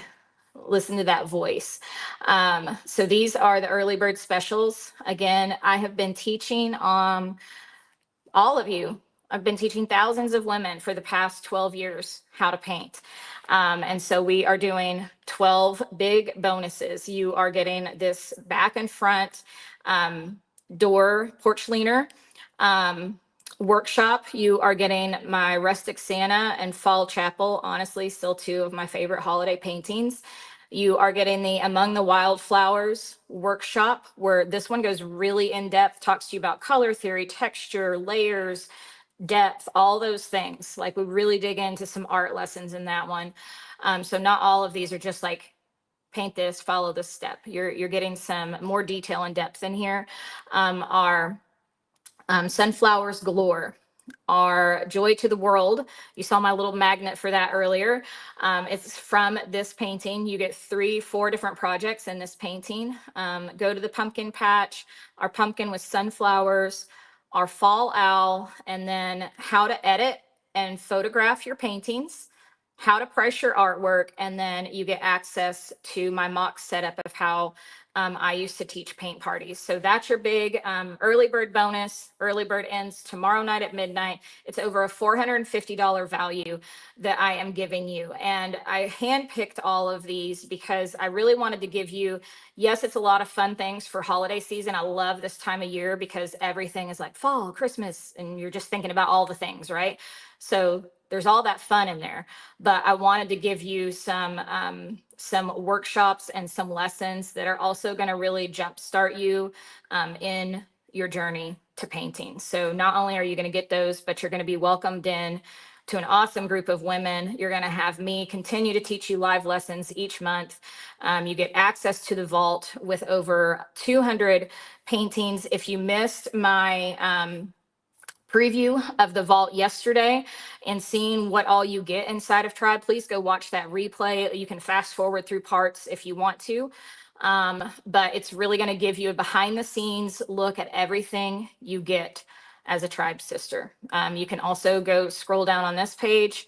When you click on the lookbook, you can see all the different types of paintings that I teach. I don't just teach one style. So you're going to get live tutorials with me, 2 new lessons every month. We do critiques, techniques. I do devotionals in the group. We have paint parties where you can get to know other women in the group and share in their joy and share in their life. And then you get instant access to over 200 painting tutorials in that vault. Of course, I include creative rights. So you have the ability to sell your finished pieces. You can sell them online, you can sell them in boutiques or craft shows, and you can also teach in-person paint parties with my designs. So you get all of this for $47 a month. You can cancel at any time when you join monthly, but you would not be able to join again until we open doors back up to new members. So there are, again, 2 different options, $47 a month. And the way that it works is if you sign up today on the 28th, then September 28th, your $47 a month would deduct from your credit card on that date and continue on until you cancel. The other option, if you want bigger savings and you know this is something you want in your life, I have Tribe sisters, some who have been with me 5+, 6+ years. And most of them do the annual subscription because it's giving them a bigger savings. So that's $470 for your entire year, and that's the equivalent of getting 2 months for free. However, I always tell people, like, if you're still on the fence and you're not sure, jump in monthly because you're not in any kind of commitment. Okay, so jump in monthly. You can join us for $47 a month. If you're like, I want to do this, I'm in love, this is so much fun, I want this to be a part of my life, you can do the annual subscription, but that is non-refundable. So you can't, email in a couple days and say, I changed my mind, or a couple months. That's a 1-year commitment. So those are your 2 choices for signing up. So really quick, I'm just going to field any questions if you guys have them before I jump off here.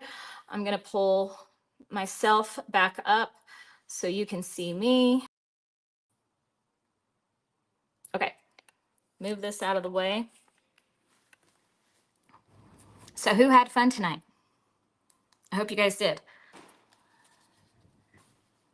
Here's our finished painting. I can't wait to see yours. So we will have a post for you guys to be able to share these over on the Social Easel page. You can share your finished pieces, share your biggest takeaways with us. We love hearing those from you. I love hearing how you liked the workshops and what your big aha moment was. So just let me know if you have any questions. Joel said, do I teach these? Hold on, let me find it.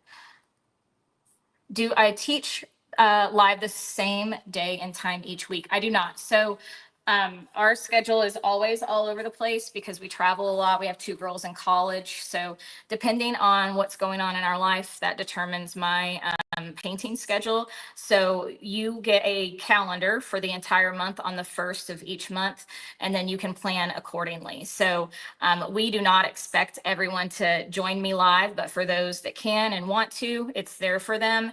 And for everyone else, you have access to the replays. And then after a month, it goes into the vault where all our other paintings for the last 7 years are. So you can watch them at any time on any schedule. And don't feel like you have to be tied to those live times.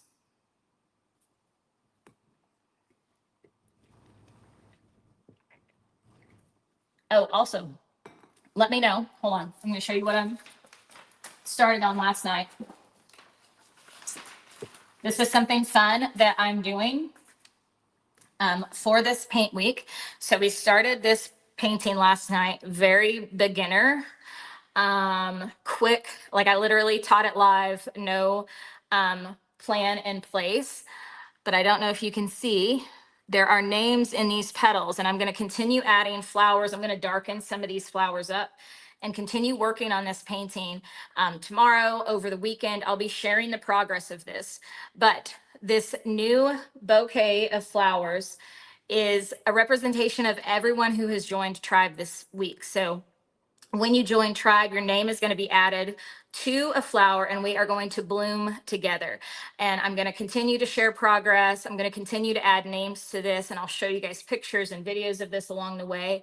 And then by the end of next week, we will have a finished painting that I'm going to be able to share with you guys of everyone who joined Tribe during this week. So it's going to be a very special piece of art that's going to hang here in my studio. And who knows, maybe I'll end up teaching a full lesson on this inside a Tribe once I finalize everything. So your name will be added to this piece of art as well.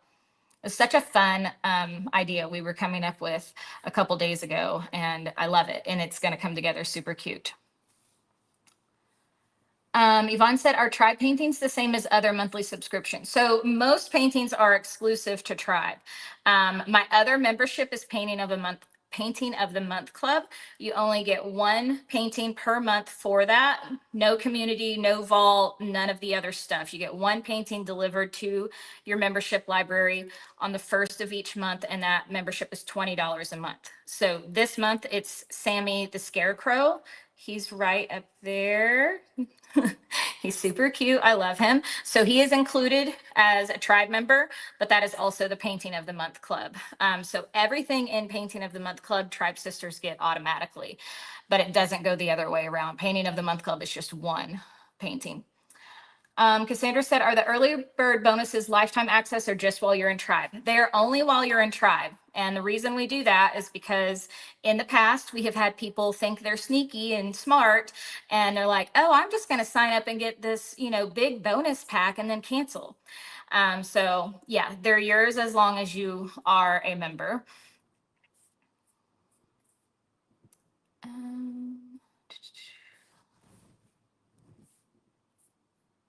Just making sure I'm not missing any questions. Let's scroll back down here.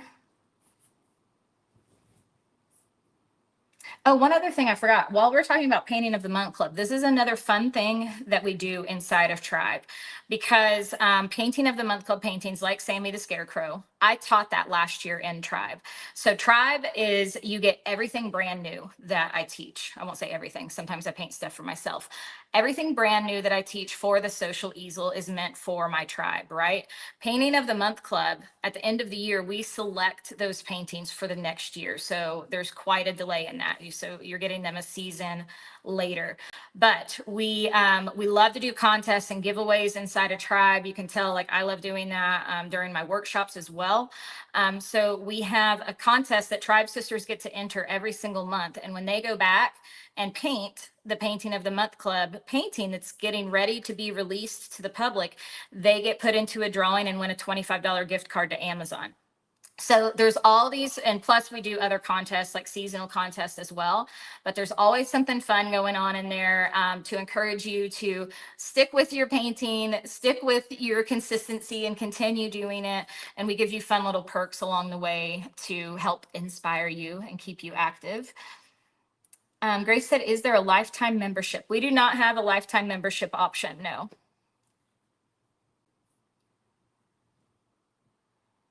Let's see. Yes, Megan is okay. So I'm just going to go ahead and tell you the next release of Painting of the Month Club is a really fun one that we did from last year. And I think the Tribe Sisters are going to be really excited about it.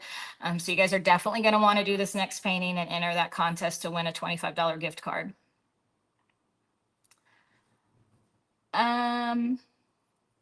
Barbara, I'm not quite understanding your question. You said Painting of the Month is the painting like Van Gogh. So I pick a different painting every single month. And like I said, the one for this month is Sammy the Scarecrow. Allison said, is there pressure to get others to join you? Absolutely not. This is not, I'm not trying to trick anyone, convince anyone to join me if they don't want to join me. This is a group of authentic, precious women who truly is like a sisterhood. This is a very tight-knit community.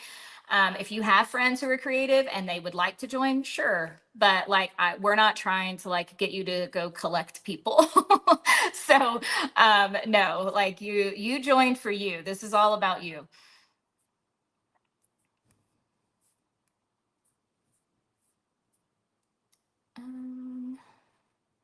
Allison said, can we watch the videos with friends like a paint and sip? Yeah. So like if you want to have your friends over to the house, you can't share your account. You can't have multiple people log in to the same account. So that's not allowed, but you can certainly like have your girlfriends over, watch one of my videos, and you guys all do it together. So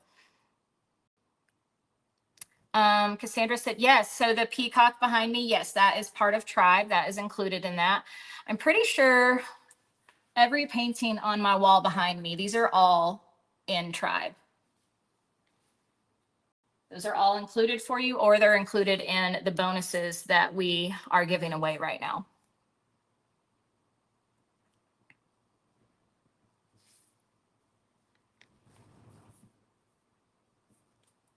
Okay. I think that is it for tonight. I'm going to jump off. We made it under 2 hours. That's great with answering questions and doing a giveaway.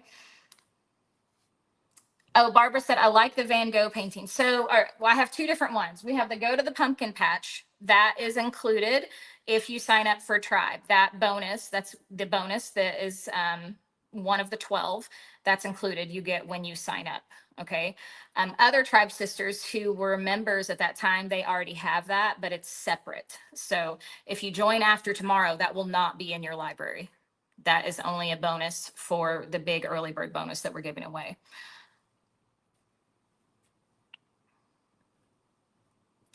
Kathy said, my large tree on the right into the whole pathway. How can I fix it? Kathy, it's really hard for me to answer that question without seeing what you mean exactly. You're saying it blends into the pathway, then I would think you just need to change your colors so that there's a clear difference between your path and your tree. Jules said, do we get feedback on our art and Tribe? Yeah, so inside our Facebook group, this is a place for you to share your work. You can tag myself or Megan. There are Tribe sisters in there who will give you feedback as well. And then quarterly, every couple of months, I also do critiques, and you have the option to submit your painting, ask your questions. It's submitted to me prior, and then I do individual critiques during a Christie's critique session.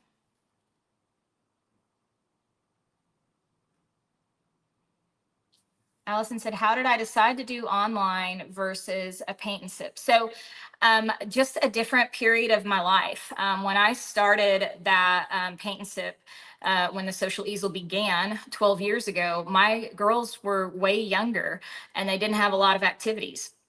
As they got older, my oldest two started playing volleyball. And I was gone in the evenings. And then I started resenting that. I started being upset that I couldn't be there in the evenings, or I missed their practice, or I missed a game.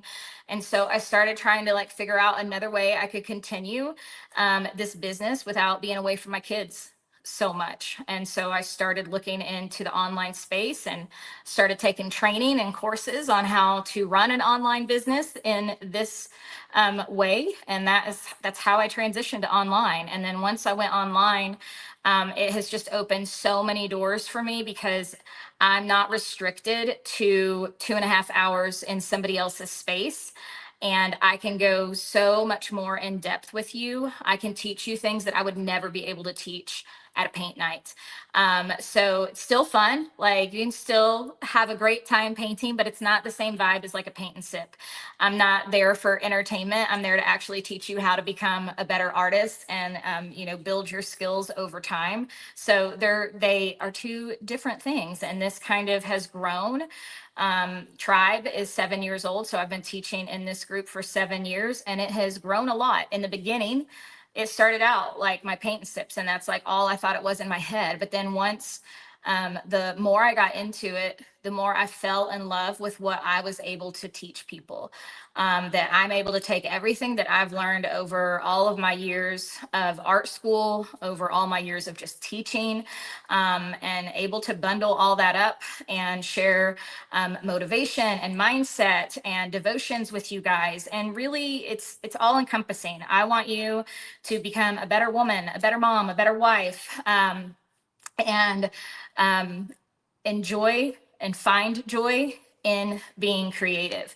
And that has really been what has brought me joy as the teacher, is seeing all the women's lives that have changed simply because one day I decided to say, yes, I'm going to teach people how to paint, and I love paint, and I bet other people love how to paint too, right? Like, and I'm just feel very fortunate that that is what I get to do for a living, is I get to share art with all of you. I get to share my passion with it. I get to share my excitement about it, and that's what I love. So that's really what my tribe is all about, is about pouring into you guys and continuing to help you grow in every way possible.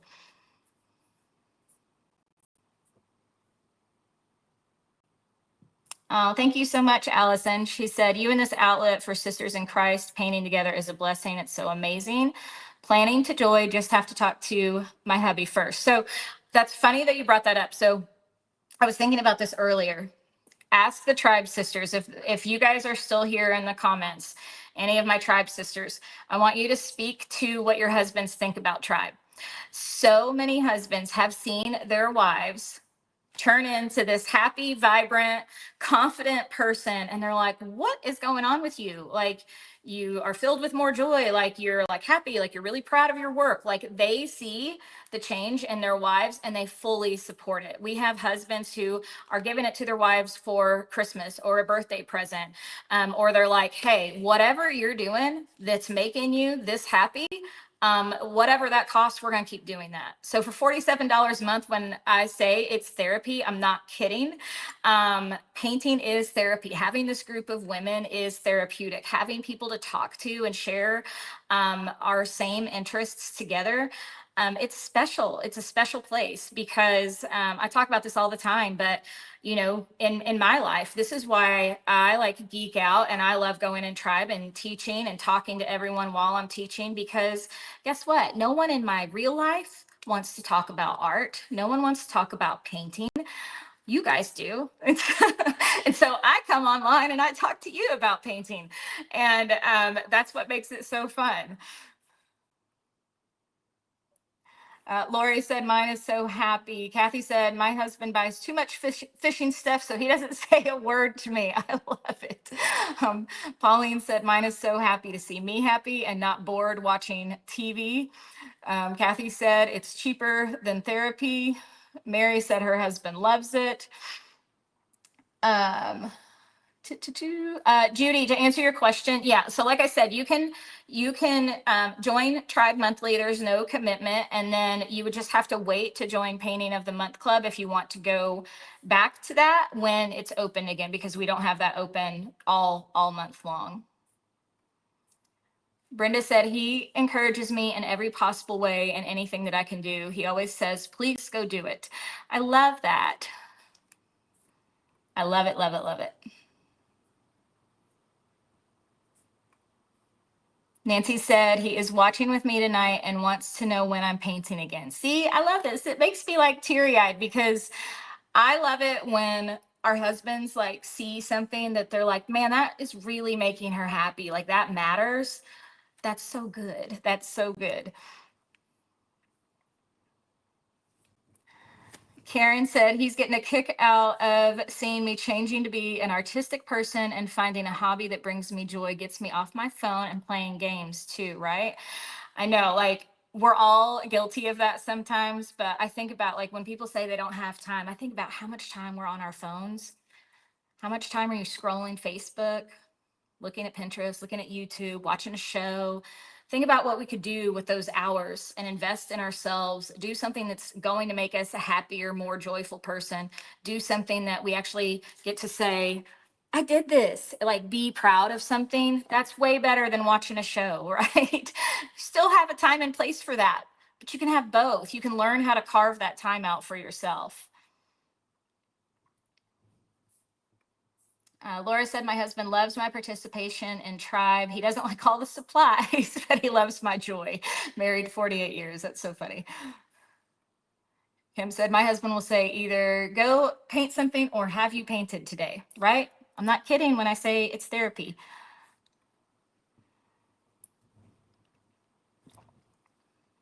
Marcy said, yet my husband hasn't ever once cranked over what I'm doing and has also driven me to all the lives that I've attended to. Very sweet.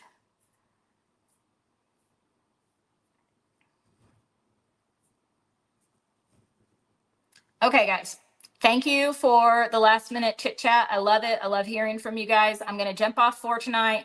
I may or may not pop in for an impromptu Facebook Live tomorrow. If I do, we'll send out a quick email and let you know.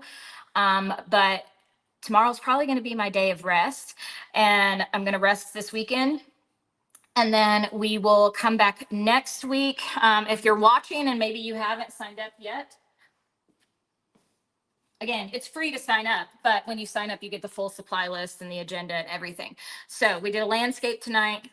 Next week, we start on this. And these flowers and this style of flowers hold a special place in my heart. I love them. I have one for every season. But this one is really going to start forcing you guys to trust me a little bit more. There's no template, but I'm going to show you how to do this with paint. We're going to get messy. We're going to use our fingers. We're going to scribble in our paint. And you're going to really learn how to stretch yourself and push yourself. So this is why I chose these two different paintings, because they are taught in completely different ways and different techniques. And I want to give you guys a glimpse of, like I said, I don't just teach in one way. I'm always coming up with new and fun things to keep you growing as an artist too. So this is coming next week. Work over the weekend on your painting. If you don't finish it up tomorrow, don't forget early bird ends tomorrow at midnight, not over the weekend. You have till Friday at midnight to get that early bird bonus that includes all of the things that I showed you earlier, including the Go to the Pumpkin Patch, the Van Gogh Go to the Pumpkin Patch. Okay. Michelle said, can I join for $47 for the first month and then switch to annual? Yes. So yeah, you can definitely do that. You can join for $47 a month. And then if you're like, okay, I love it, I want to save a little extra money, you just email in. And then from that month forward, you start on your annual plan. All right, guys, I will see you later. All replays are available on the Replay Hub. We do send out daily emails with those links for you. So check your email, check your spam folders if you're not seeing it in your inbox. And I will see you next week.